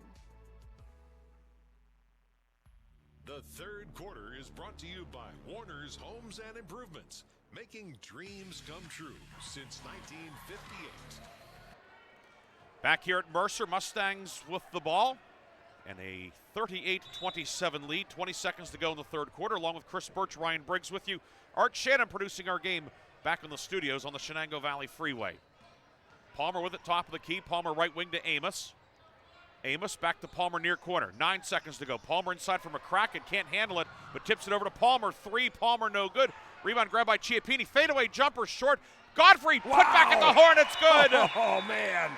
Ben Godfrey out of nowhere puts it up and in. He has 10, and the lead is back to 13 at the end of 3 quarters. 40-27. The Mercer Mustangs are 8 minutes away from a berth in the second round of the state tournament. We'll come back with more after this on Sports Radio 96.7.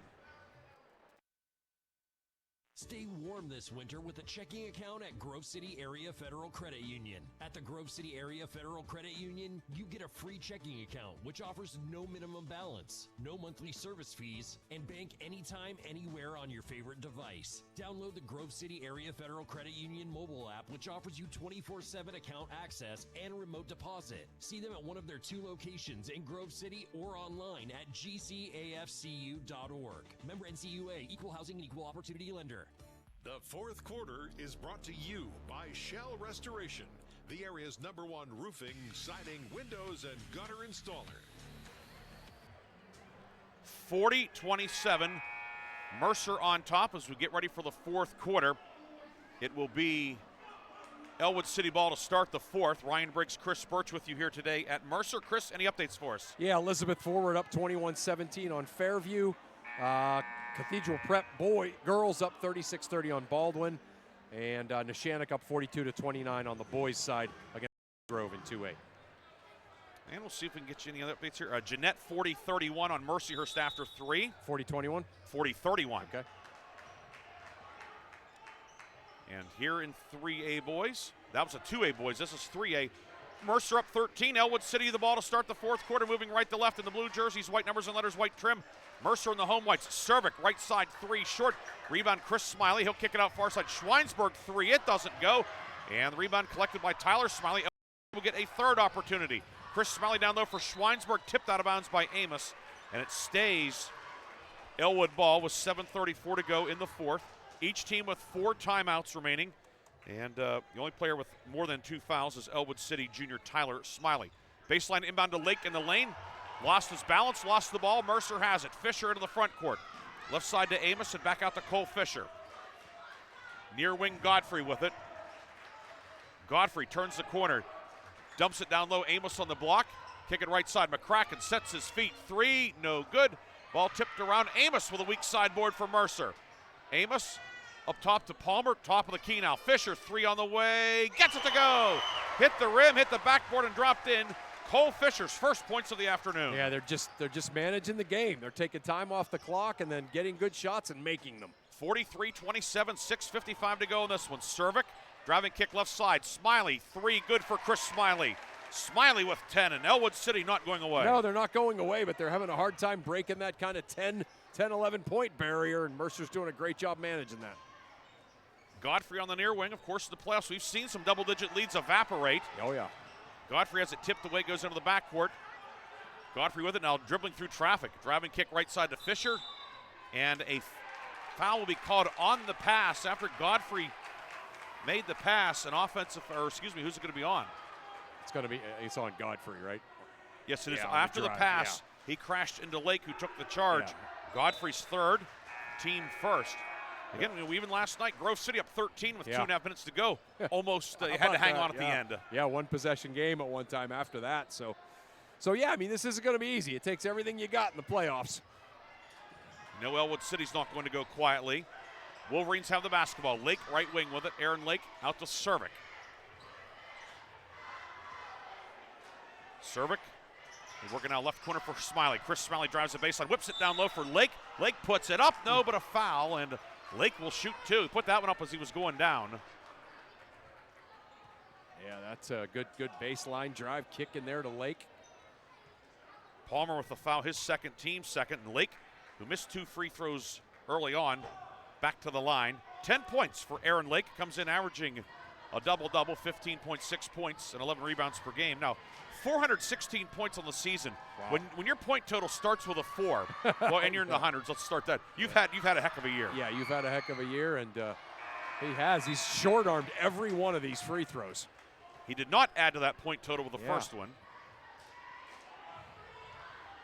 Lake line to the left. It's 43-30 Mercer, 6:12 to go, fourth quarter.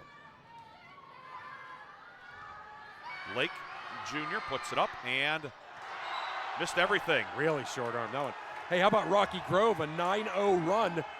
They've pulled it to within 3 to start the fourth quarter against the Shannock. That is in 2A boys. They're playing that game at the House of Hustle in Oil City. Yeah. Bubba Palmer left wing with it. Palmer across the lane to Amos right corner. Amos off to Fisher right side. Cole Fisher, 3, good again. Wow. Didn't need the friendly roll that time. Clutch. Fisher back-to-back threes. Clutch. 46-30, 5:50 to go, fourth quarter. Cervic is fouled. Fisher, a reach in. That'll be Cole Fisher's second, team third. With 5:47 to go. Yeah, Newcastle up 41-38 on Cumberland Valley to start the fourth quarter.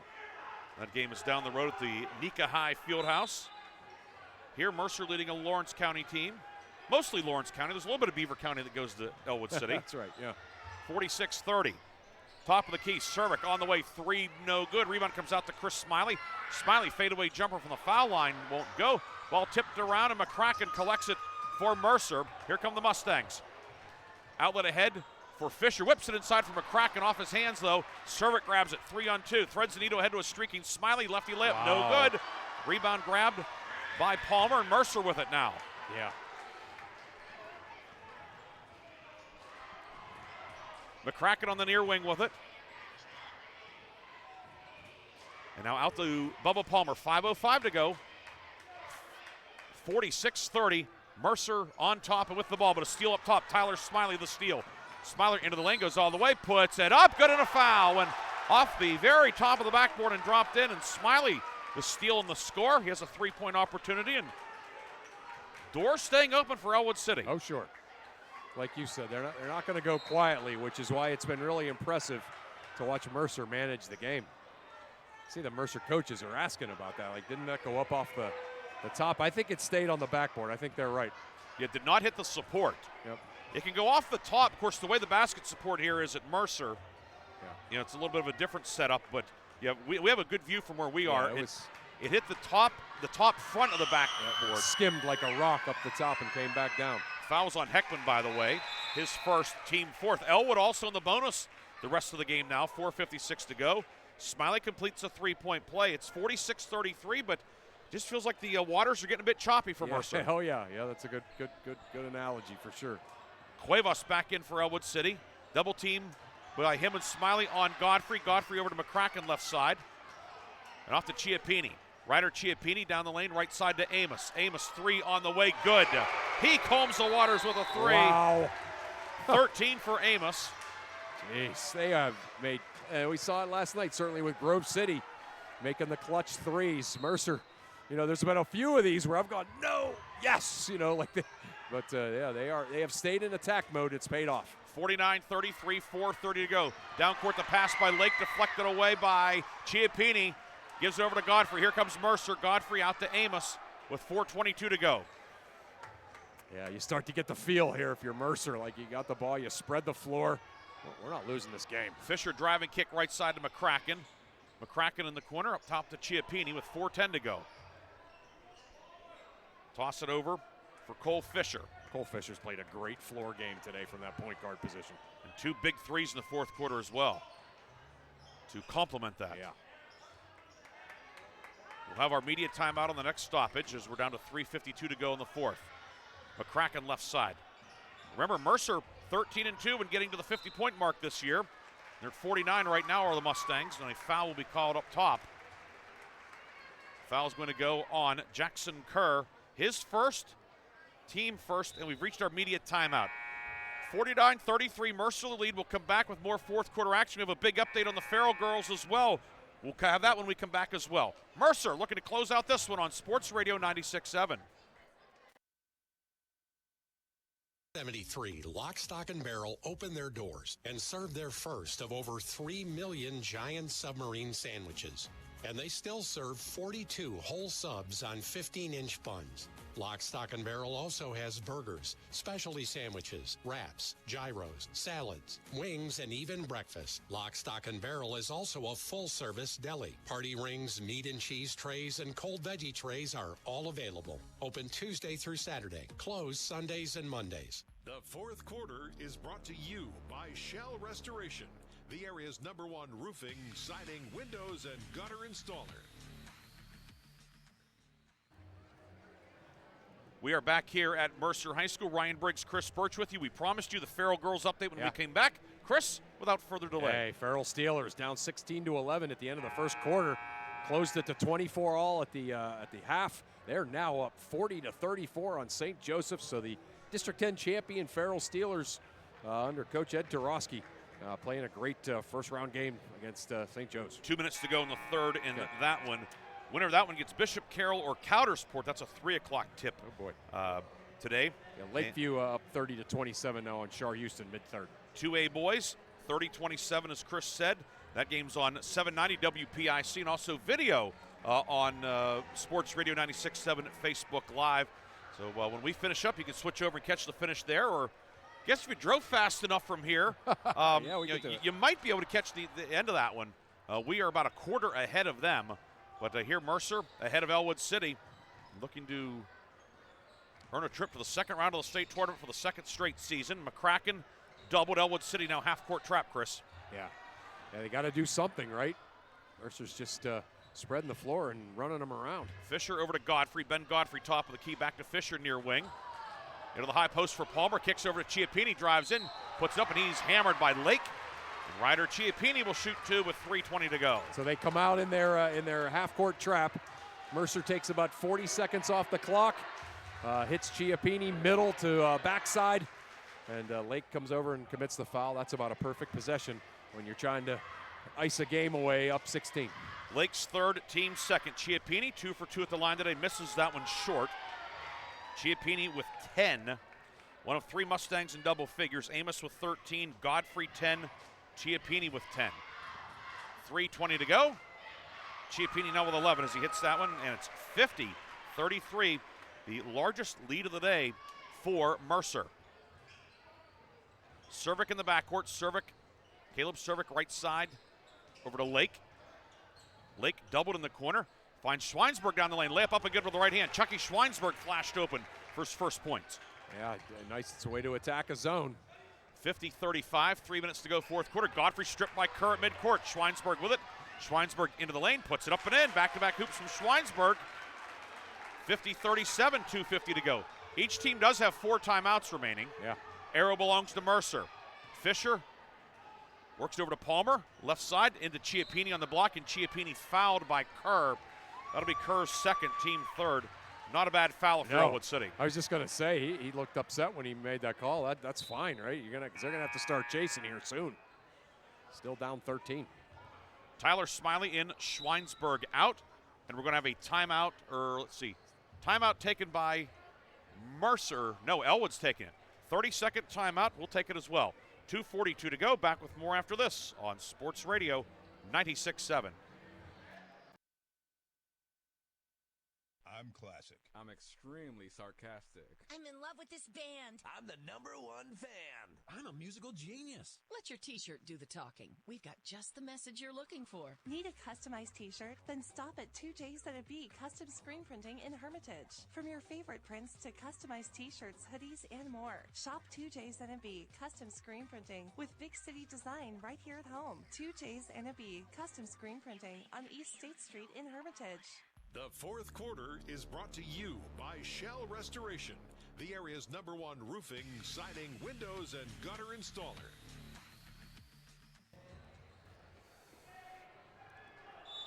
Mercer ball, 2:42 to go in the fourth. Mustangs inbound out of a 1-4 on the baseline.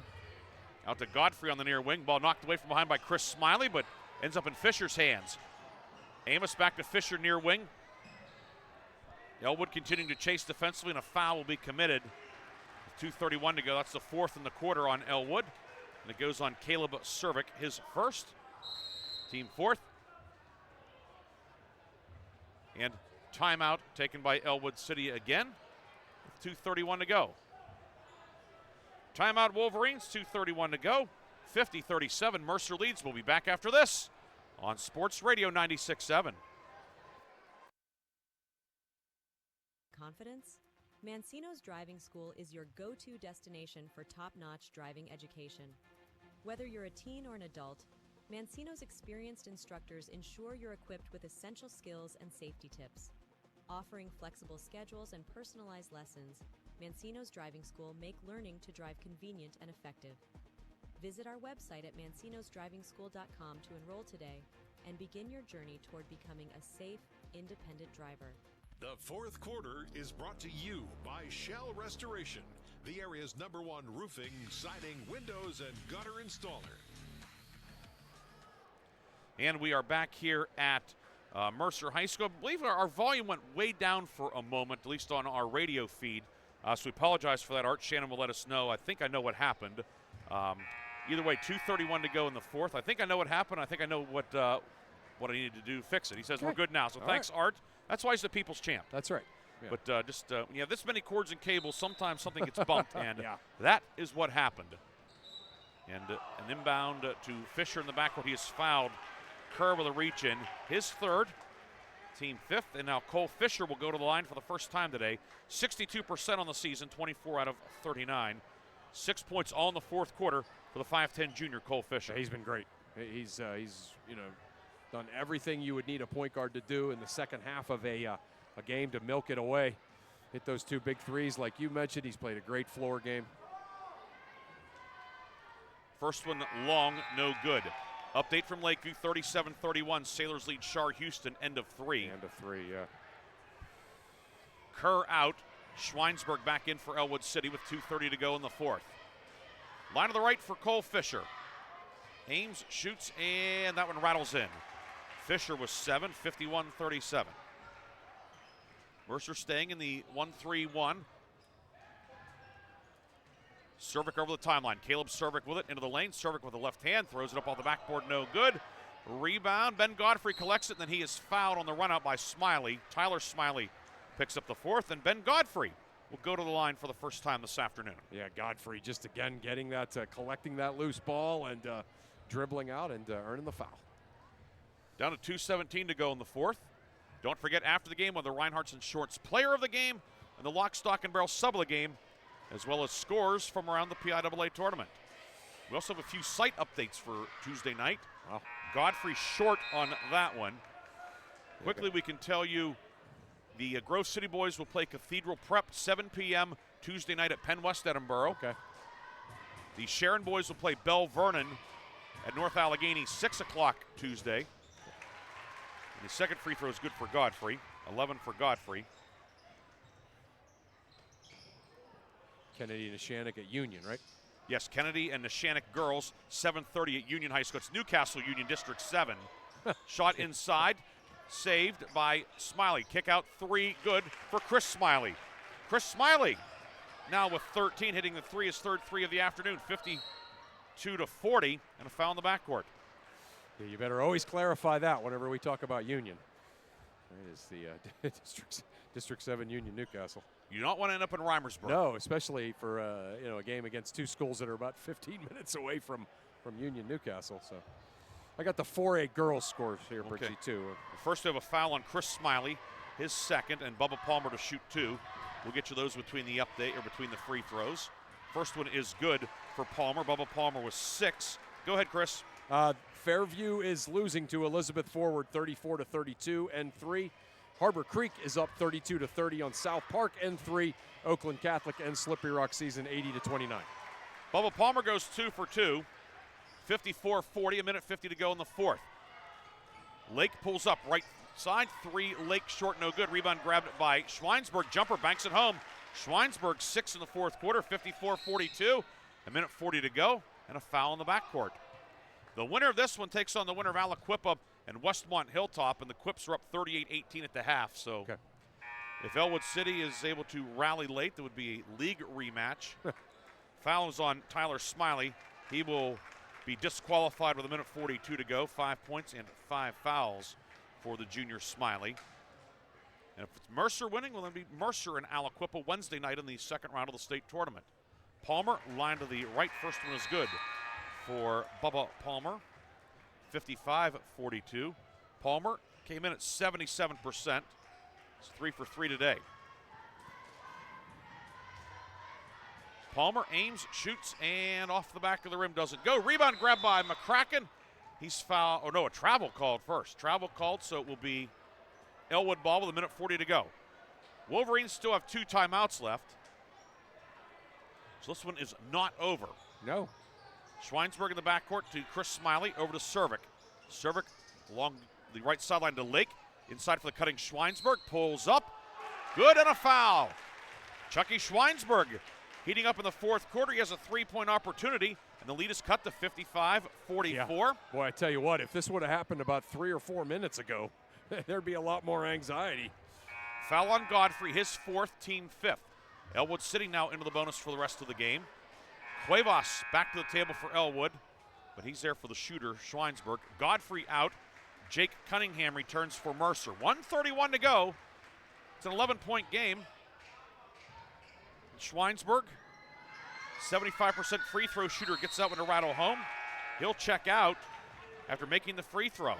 55-45, 1:31 to go. Chiappini into Fisher, and he's fouled immediately by Aaron Lake. That's Lake's 4th. And the free throw parade will continue with 1:29 to go. Yeah, again, Ellwood finally kind of getting their act together here, but probably a little bit too late. That push there at the end of the third and the beginning of the fourth by Mercer, really kind of putting Ellwood behind the 8 ball. Fisher line to the right, short. Yeah. Schweinsburg in, and it's going to be Adrian Alvarez checking out. He had gone in and replaced Cuevas at the table. So Alvarez in briefly and now out. Fisher's second one is good. 8 for Fisher. 56-45, minute and a half to go in the fourth. Smiley down court, deflected away. McCracken tries to save it. He cannot. It will be Ellwood ball in the forecourt on the near side. Farrell up 9 now. Yep. Farrell girls up 9, 48-39, end of 3. Good for the Farrell Steelers. They still have some work yet to do, though. Oh, yeah. Cervic with it for Ellwood City. Caleb Cervic with it. Cervic into the lane, and a reach-in foul will be called on Mercer. And Cervic will shoot 2. As both teams are well over the foul limit. Fisher picks up his 3rd, and Caleb Cervic to shoot 2. Yeah, I mean, again, minute 22 to go, up 11. But Ellwood not allowing this to kind of be easy and celebratory yet here for the Mustangs. Cervic first one short. 86% free throw shooter on the season. Yeah. But he missed short. And Ellwood has not been good from the free throw line today. Not in the fourth quarter either. 2 for 5. Now 3 of 6. Cervic hits that one, makes it a 10-point game. Schweinsburg out, Alvarez back in. Chiappini will inbound with 1:22 to go. 10-point game. Into McCracken, and he's fouled immediately, and that's going to be number 5 on Lake. Yeah, he should have certainly let the substitute that came in there foul him there. I don't know why he did that. So Lake becomes the second DQ of the afternoon for Ellwood City. He'll foul out with 10 points. 5 field goals, 0 for 4 at the line. 10 for Lake, but now the big guy inside is finished for the afternoon. Schweinsberg back in along with Cuevas. And Tristan McCracken will shoot 2. First trip to the line today. We thought McCracken was going to shoot foul shots in the second quarter, but he did not. Yeah.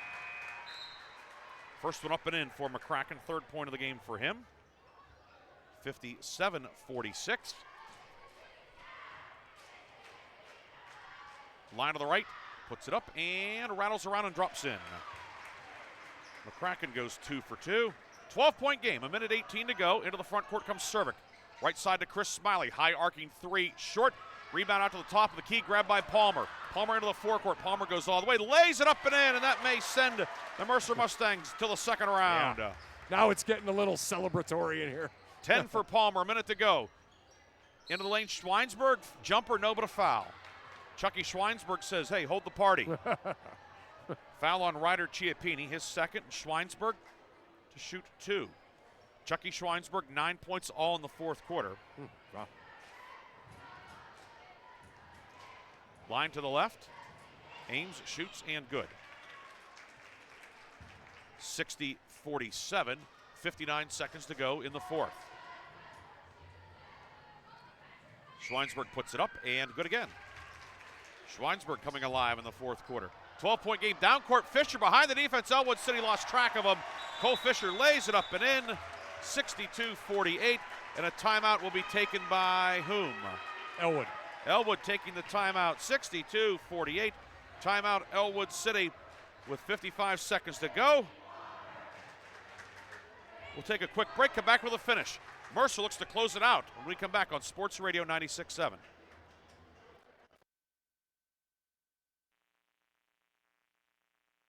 Your hip, your knee, your shoulder, whatever has been holding you back, UPMC Orthopedic Care is where you'll find experts to help you get back to a better quality of life. UPMC is pioneering minimally invasive surgeries, and we offer personalized treatment plans and same-day surgery to get you home and moving sooner. It's your ankle, your elbow, your hand, and it's your move. Visit upmc.com/ortho to learn how UPMC can help. The fourth quarter is brought to you by Shell Restoration, the area's #1 roofing, siding, windows, and gutter installer.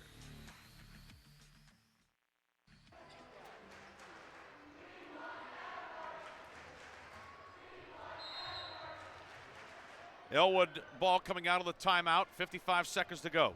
Cervic over the timeline with it. Mercer selling back into the zone. Schweinsberg, long 3, no good. Rebound grabbed by McCracken. McCracken near side to Palmer, and Palmer's fouled by Schweinsberg. His third, and Bubba Palmer will shoot 2. Palmer with 10. So you look at Mercer today. Fisher with 10. Palmer has 10. Godfrey 11. Amos 13. Chiappini in double figures with 11. That's 5 amazing. players Yeah, in double figures that's today. amazing. Yep. 44 seconds to go. Bubba Palmer puts it up, and no good. Braden Hendrickson, a senior, will check in for Ellwood City, replacing Cervic. Looks as if Mercer's going to get win number 14 and a probable date with Aliquippa Wednesday night. Palmer, aims, shoots, and good.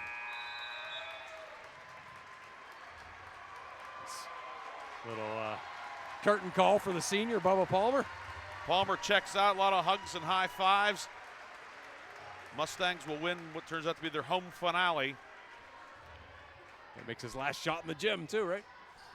Adam Dupuis checks in for the first time. Hendrickson right side 3, it is tipped, no good. Rebound out of bounds off of Mercer. Ellwood City keeps it with 34 seconds to go, and Mustangs are going to go a little deeper into the bench now. Heckman will come back in along with Cunningham. Dante Aloisio in for the first time. Alex Leftheris in, and Andrew Christie. But Christie and Heckman were part of the pregame choral group that sang the national anthem. That's right, yeah. And they're going to sing some happy notes here down the stretch as well. 30 seconds to go. Smiley jumper in the lane, good for Chris Smiley. Smiley going out with a bang, 15 today for the lefty. 63-50. Cunningham in the backcourt, outlet ahead for Aloisio. Aloisio lays it up and in. Dante Aloisio getting into the scoring column in a state playoff game. Yeah, how about that? Good job breaking the press. 65-50 ball trickles out of bounds, out into the hallway. 9 seconds to go. Will be Ellwood City to inbound. Chris Smiley will send it in. Into Kerr. Schweinsberg near side for Hendrickson. Hendrickson with the ball fake, 3 seconds. And a kick called. So Ellwood will have it with 3 seconds to go. And will be Braden Hendrickson to trigger. Into Schweinsberg. He will shoot a long 3, no good. That'll do it. Mercer wins it. The Mercer Mustangs are moving on, 65-50. A hard-fought victory over Ellwood City, Chris. Great, just a great job by Mercer. They got off to a good start. They played great defense throughout that entire first half. And then that second half was about 2 things: managing the game, managing the clock, and hitting big, clutch shots. 65-50 your final. We'll come back with a postgame on Sports Radio 96.7. Unlock your business potential with Hermitage Minuteman Press. From eye-catching designs to professional printing, Hermitage Minuteman Press are your local experts. Boost your brand with stunning business cards, brochures, banners, apparel, and more. The Hermitage Minuteman Press team ensures top-quality results with lightning-fast turnaround. Plus, their marketing solutions will take you to the next level. Elevate your image and stand out from the competition. Experience excellence in printing and marketing at Minuteman Press today. Minuteman Press, 3170 East State Street in Hermitage. Online at hermitage.minutemanpress.com or follow them on Facebook. Mention this ad and receive 10% off your first order. Hello, Shell Restoration. May I help you? Hello? Oh, I was waiting for the beep. Or the part that tells me what button to press. Nope, I'm a real person. Great. I've been leaving messages all day to try and compare prices on my roof. Well, we can have one of our project managers call you to set up an appointment within an hour and be at your house for an estimate within 24 hours. Wow, that's service. Well, that's what we specialize in. Shell Restoration, the area's #1 roofing, siding, windows, and gutter installer. Call today for a free estimate, 800-663-8103, or look for @Shell Restoration on Facebook. Imagine a bathroom that's not just a room, but a sanctuary. At Warner's Homes and Improvements, they believe in taking the time to get it right. That's why they are proud to introduce their bathroom installation service, where done in a day is a thing of the past. Experience the difference of a bathroom designed for you, not the clock. Visit Warner's Homes and Improvements on Route 19 in Mercer or at warnerconstruction.com. Warner's Homes and Improvements, where your bathroom is our masterpiece. Don't rush perfection. A community is more than just houses, buildings, and streets. It's the people who live and work and contribute to making life for themselves and the people around them better. Attorney Bill Motor believes in the young people who are this community's future. Attorney Bill Motor would like to say good luck, good health, and best wishes to all the players, coaches, band members, and cheerleaders in today's game and throughout the season. Attorney Bill Motor, 2500 Highland Road, Hermitage. The fifth quarter show is brought to you by Reinhardt's Insurance. Insurance solutions to help you accomplish your goals. And now, proud sponsors of the Player of the Game. And we are back here at Mercer High School, where today the Mercer Mustangs outlast Ellwood City 65-50, along with Chris Burtch. Ryan Briggs with you today on Sports Radio 96.7. Art Shannon back in the studio producing our game. Chris, a lot to unpack from today, but 2 things really standing out. The Mercer defensive effort. Yeah. The final score is not going to really reflect that, the way the kind of the fourth quarter went. Right. Between that and then balanced scoring, Mercer putting 5 players in double figures 5 today. players in double figures, and weren't they all between like 11 and 14? Yeah, all between 10 and 13 10 and to 13. be precise. Wow, yes. yeah. So incredible. Yeah, the defense, that 3-2 zone, just made it really tough for Ellwood to get anything going. And then in that second half, it just seemed like whatever Ellwood did, Mercer matched the energy, right? It was, all of a sudden it became a little bit easier for Ellwood to score, but Mercer continued to knock down shots, and every time it appeared as if maybe Ellwood was going to legitimately get back into the game. They couldn't kind of climb over that 11-point hump. 11 was the closest that I remember the game being in that entire second half. And, just a great job. I thought the coaches for Mercer did a great job kind of managing the clock, managing the game.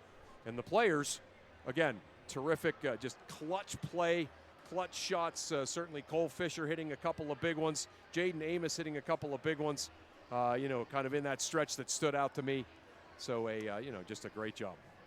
Mercer winner 65-50. We'll come back with a scoring recap. We will also have our lock, stock, and barrel sub of the game and our Reinhardt's Insurance player of the game as the postgame continues from Mercer on Sports Radio 96.7. 1973, Lock, Stock, and Barrel opened their doors and served their first of over 3 million giant submarine sandwiches. And they still serve 42 whole subs on 15-inch buns. Lock, Stock, and Barrel also has burgers, specialty sandwiches, wraps, gyros, salads, wings, and even breakfast. Lock, Stock, and Barrel is also a full-service deli. Party rings, meat and cheese trays, and cold veggie trays are all available. Open Tuesday through Saturday. Closed Sundays and Mondays. St. Paul's Senior Living Community offers home-based services through our Without Walls department and is now welcoming new clients. St. Paul's Without Walls can help you maintain independence in your own home with support. Our compassionate team will personalize a plan of care that meets your needs, whether it's assistance with light housekeeping and transportation or companionship and personal care. St. Paul's Without Walls is here to help. Call St. Paul's Without Walls today at 724-589-4740 for more details about personalized care options. This is XYZ Insurance. How can I help? I have a question about my home policy. Okay, question about phone policy. Home policy. Okay, gnome policy. HOME, home. Technology is great, but sometimes it's better to talk with a real person. With Erie Insurance, you have a caring, independent agent who's with you from beginning to end. Your local Erie agent is Mailer Insurance. Get a quote today at mailerinsurance.com. Mailer Insurance, a Reinhardt's agency affiliate. Go to erieinsurance.com for company licensure and product details. Agriculture is more than a business. It's a way of life. My bank understands agriculture. They're local. They're here for the long haul. Agriculture is a business that varies like the weather. That's why I need a financial partner I can grow with, in good times and bad, whether or not. Mercer County State Bank. Member FDIC. Your community bank. Online at mcsbank.bank. The fifth quarter show is brought to you by Reinhardt's Insurance. Insurance solutions to help you accomplish your goals. And now, proud sponsors of the Player of the Game.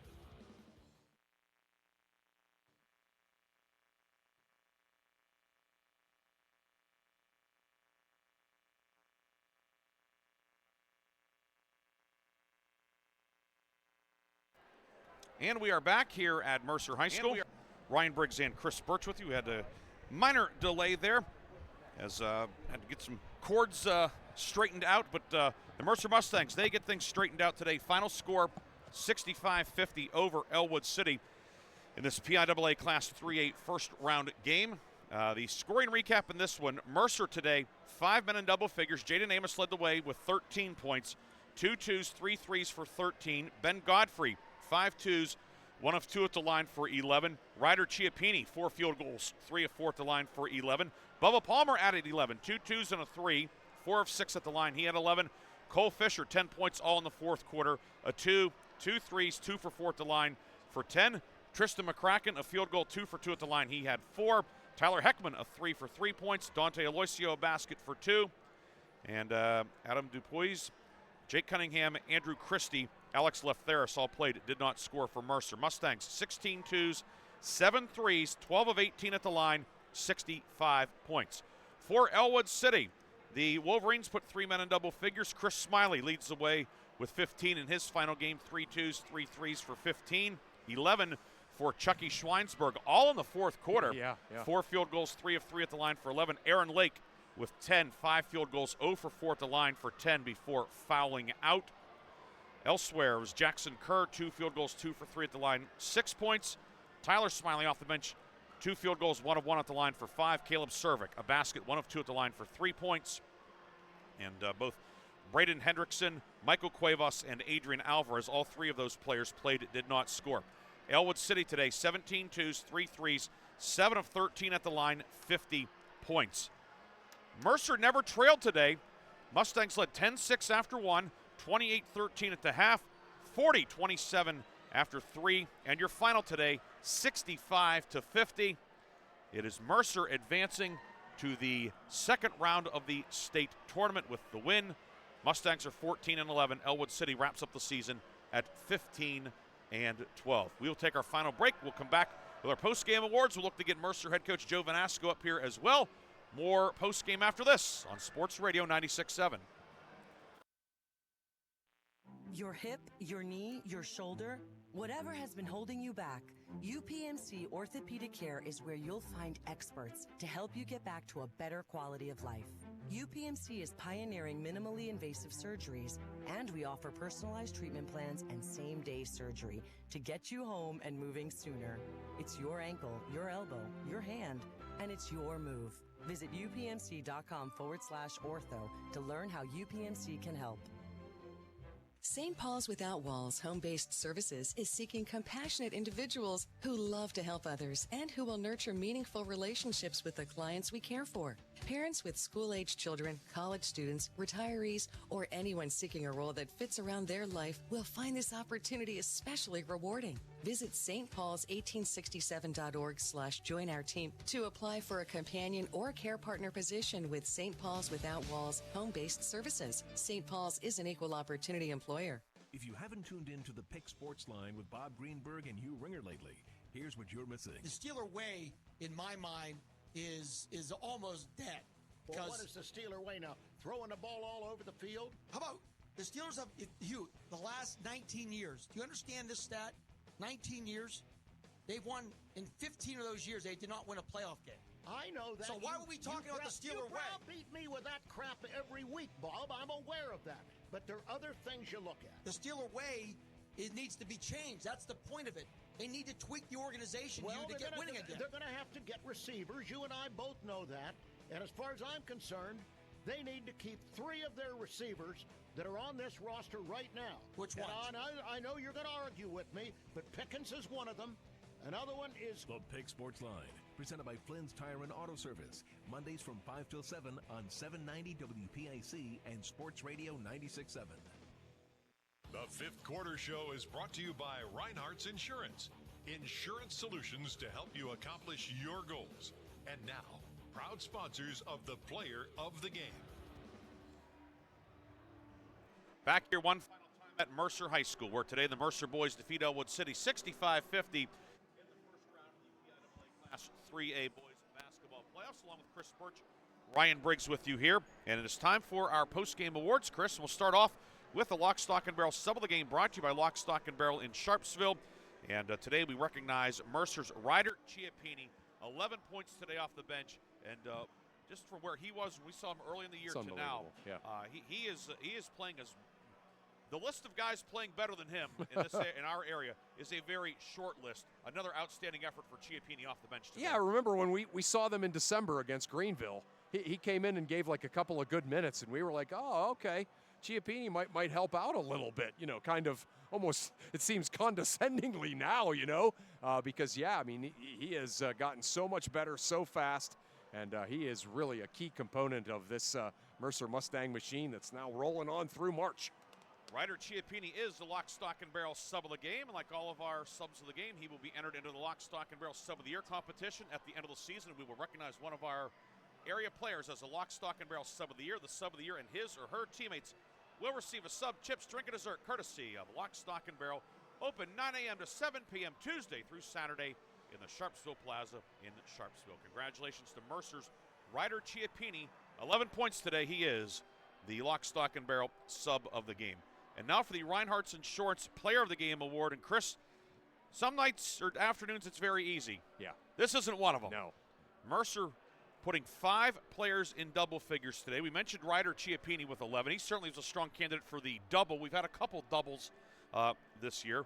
Ben Godfrey helped Mercer get off to a great start. He, of course, had 11. Bubba Palmer, solid all afternoon, 11. Yep. Cole Fisher, his play at the point, and then adding 10 points in the fourth quarter. He was terrific as well. But we go, and not just because he ended up with a team-high 13 points, but his work on the glass, and Chris will expound more on that, the timing of some of the shots he hit. Jaden Amos, 6'3", junior forward, 13 points today for Mercer. He is emerging out of a very strong field, the Reinhardt's Insurance Player of the Game. Right. It's one of those deals where if it's two guys that are that close, you give it to both of them, right? But we can't split it 4 ways. We would have liked to, or 5, right? Yeah, 5, exactly. But yeah, Jaden Amos was an absolute beast on the boards tonight in that 3-2 zone. Again, it just seemed like every time Mercer needed a basket, he would either get a layup, he would make a quick pitch out for one of those Cole Fisher threes, and he hit 2 monstrously clutch threes just at both times where it looked like Ellwood was about to make a run. He was awesome today. Jaden Amos is the Reinhardt's Insurance Player of the Game, and like all of our Reinhardt's Insurance Players of the Game, Jaden has received a customized T-shirt, courtesy of 2 J's and a B, screen printing and gifts located on East State Street in Hermitage. Congratulations to Mercer's Jaden Amos. He is the Reinhardt's Insurance Player of the Game, and both of our post-game awards, as always, are powered by Landmark Information Services. Mercer a winner 65-50. Mercer advancing to take on the winner of Aliquippa and Westmont Hilltop. Aliquippa was up 20 at the half. We will see if we can get a final on that one. But Chris, I know you have some other scores for us. Yeah, I sure do. Yeah, that Lakeview Chartiers Houston game still going on. And that game is just kind of, it's one of those things where it just looks like Lakeview cannot shake them. Oh, no, final. Good. Lakeview wins 49-45. So Lakeview moving on in the 2A tournament. They beat Chartiers Houston 49-45. So Lakeview moves on in 2A boys. Sailors will take on Windber or Sewickley Academy. That's the 1 o'clock tip. I will look to see if we can get that. I can give you an update, Chris. Okay. Mercer will play Aliquippa. Aliquippa all over Westmont Hilltop today, 73-40. So while I check out the Windber-Sewickley score, Chris, back to you. Yeah, thanks, Briggsy. Yeah, you got McDowell in 6A boys. They defeat Pittsburgh Central Catholic 72-40. So McDowell, perhaps their strongest effort of the season. 4A girls, Fairview, the number 1 seed in the District 10 tournament. They get upset by Harbor Creek after beating Harbor Creek twice in the regular season. And Fairview lost to Harbor Creek, and then they go into the 4A state tournament, and they lose to Elizabeth Forward 45-30 or 44-35. Elizabeth Forward beats Fairview. Harbor Creek and South Park headed to overtime as it's 39-39 between Harbor Creek and South Park. Sewickley defeats Winchester Thurston Windber. Sewickley over Windber, 64-39. So Lakeview gets Sewickley Wednesday night. So we know it's Aliquippa, Mercer, Lakeview, Sewickley. Not out of the realm of possibility that those games could be paired up. Right. Yeah, Not saying it will happen, but it could happen based on geography. Right. Cumberland Valley defeated Newcastle 51-49 at Newcastle. So pretty surprising end there. So congrats to Ralph Blundo and company for a fine season, although they had a tough day today.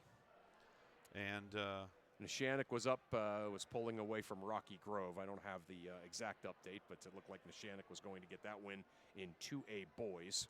Okay, Harbor Creek girls, that game, it's a final. Harbor Creek wins in overtime, 44-43 over South Park. Wow. And McDowell all over Central Catholic today, 6A boys, 72-40. Yeah, pretty amazing. So a really good showing for McDowell. So the last update we had on the Farrell St. Joe's 1A girls game was that Farrell was up 2 with 4 minutes or so to go in the game, and they decided to clear the gym of fans. So there must have been some fans that were either getting on players or getting on officials, or after last night's events at Meadville in the Uniontown game, I'm sure that everybody's kind of on edge about not letting something like that happen again. Yeah, so that's unfortunate, but that's I guess that's how it goes. That's we don't know what led to it or whatever, but that's not. We can always report what we know. Right. But so what we know right now, Neshannock ended up pulling away from Rocky Grove. The final that game has gone final 64-39. The final. So the Neshannock boys move on, and they'll take on Greensburg Central Catholic or McConnellsburg on Wednesday night. So District 10, Lakeview boys moving on, Mercer boys moving on to Wednesday night. Farrell girls still we're waiting for that one to finish up. Again, they had obviously a delay there and some other unusual circumstances. Look to see if Joe Vanasco's hanging around on there. Yeah, I couldn't find it. I keep trying to see him, and he has not emerged from the cave there. So with that, so what we know, again, we're not going to stall for much longer, but we know Tuesday night, Grove City boys will play Cathedral Prep. That'll be at Edinburgh, 7 o'clock tip. Must be a standalone game with a 7 o'clock start. Haven't seen it official brackets, but that's the guess. Yeah. Sharon boys will play Bell Vernon at 6 o'clock at North Allegheny, and Kennedy girls play Neshannock at Union Newcastle, District 7. Yes. Union, just being clear, that's a 7:30 game on Tuesday. Wednesday, we have the Lakeview boys through. They'll take on Sewickley Academy. Mercer boys moving on to take on Aliquippa. That'll be Wednesday night. Farrell girls are TBA. They were up 2 late. If they would win, they'll take on the winner of Bishop Carroll or Coudersport, which is a 3 o'clock tip. So that's it. A parting thought, Chris. Again, a terrific weekend of basketball for you and I. Saw a classic last night as Grove City gets through into the second round, and just saw a really, really well-played, well-managed game by the Mercer Mustangs as they get by a good Ellwood City team, and this is big doings around here. You know, you think about all of the years that we've covered Mercer boys basketball, district championship, that state playoff win for seeding, and then a legit state playoff win today. Unbelievable, and the fun continues here at the county seat. Well, Chris, I am not 100% sure if this is my last broadcast or not because of potential conflicts on Tuesday, although we'll have to iron that out as we look, as we get through the weekend, and then who knows with Wednesday, depending on how things are shaken out. But if it is, I want to just, it's been another fun year. Hopefully it's not the last one, but in case it is, I wanted to bid that a benediction there. So. Yes, thanks a lot, Briggsy. Also, always love working with you. We have a blast and love the preparation, and it's fun watching basketball with you, partner. We know our teams aren't done. We know you're not done. Hopefully I'm not done. We'll figure we'll figure that out, and if that's the case, then ending up on a high note this weekend with the Grove City boys last night, then the Mercer boys winning today. But again, hard to say. We'll know more. We'll know more as the weekend progresses in terms of and that's just not a station thing or anything. It's just me having a real job and occasionally things popping up. But that's what pays the bills. This pays for the fun stuff. That's right. But I want to thank the folks here at Mercer today. Mike Piddington, the principal, he and his outstanding staff here. Dan Heckman, the athletic director.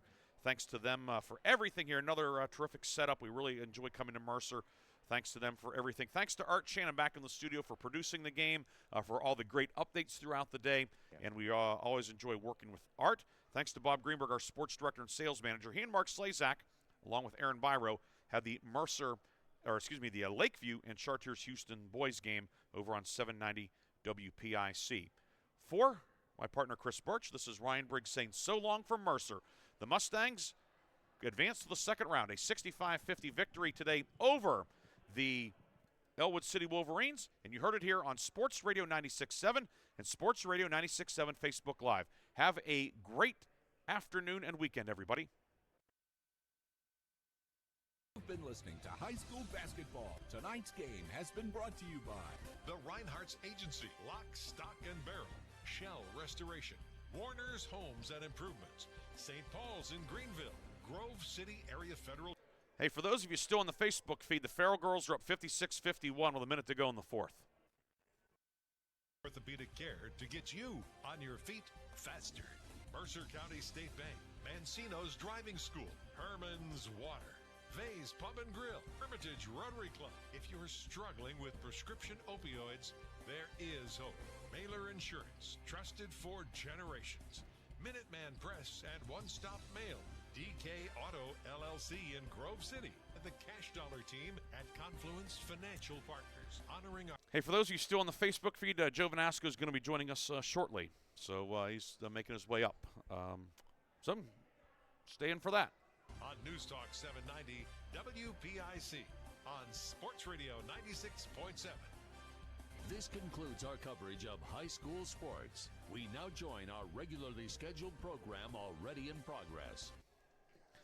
Or you can stay with us here on the Facebook feed. Ryan Briggs with you. Chris Burtch, I don't know where Chris went, but We will bring in Mercer head coach Joe Vanasco. We'll give him the old microphone here, and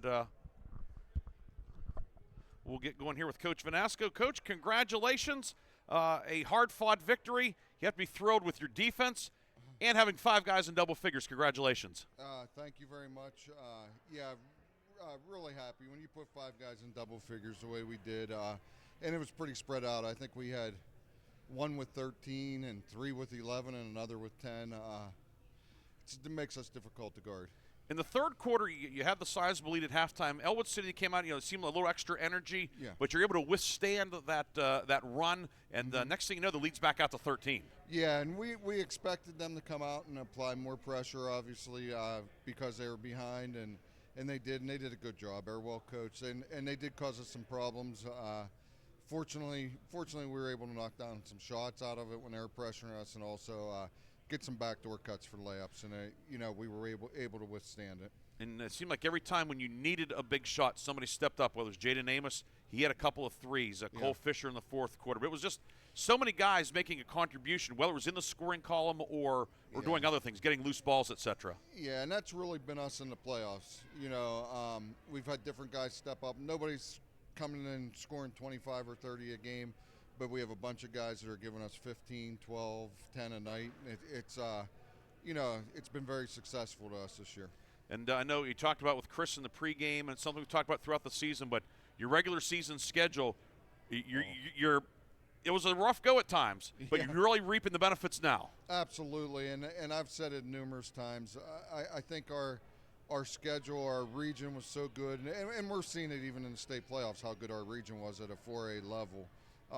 But also, I think it made us tougher, and our kids are tougher and more resilient. I give a lot of credit to our kids because, they never got down, they never quit working, they worked harder because they were struggling in the league, and they're reaping some of the benefits right now. What's it mean here in what turns out to be the home finale, a home playoff game? I thought they were going to have to call the fire marshal here with as many people as they were cramming in up here. It had to be just a lot of a great environment, and to come out of here with a big win over a quality opponent. Yeah, I mean, it's tremendous. Tremendous for Bubba Palmer. He's given a lot to this program, and he was able, due to the state playoffs and getting home games, play 2 extra games here.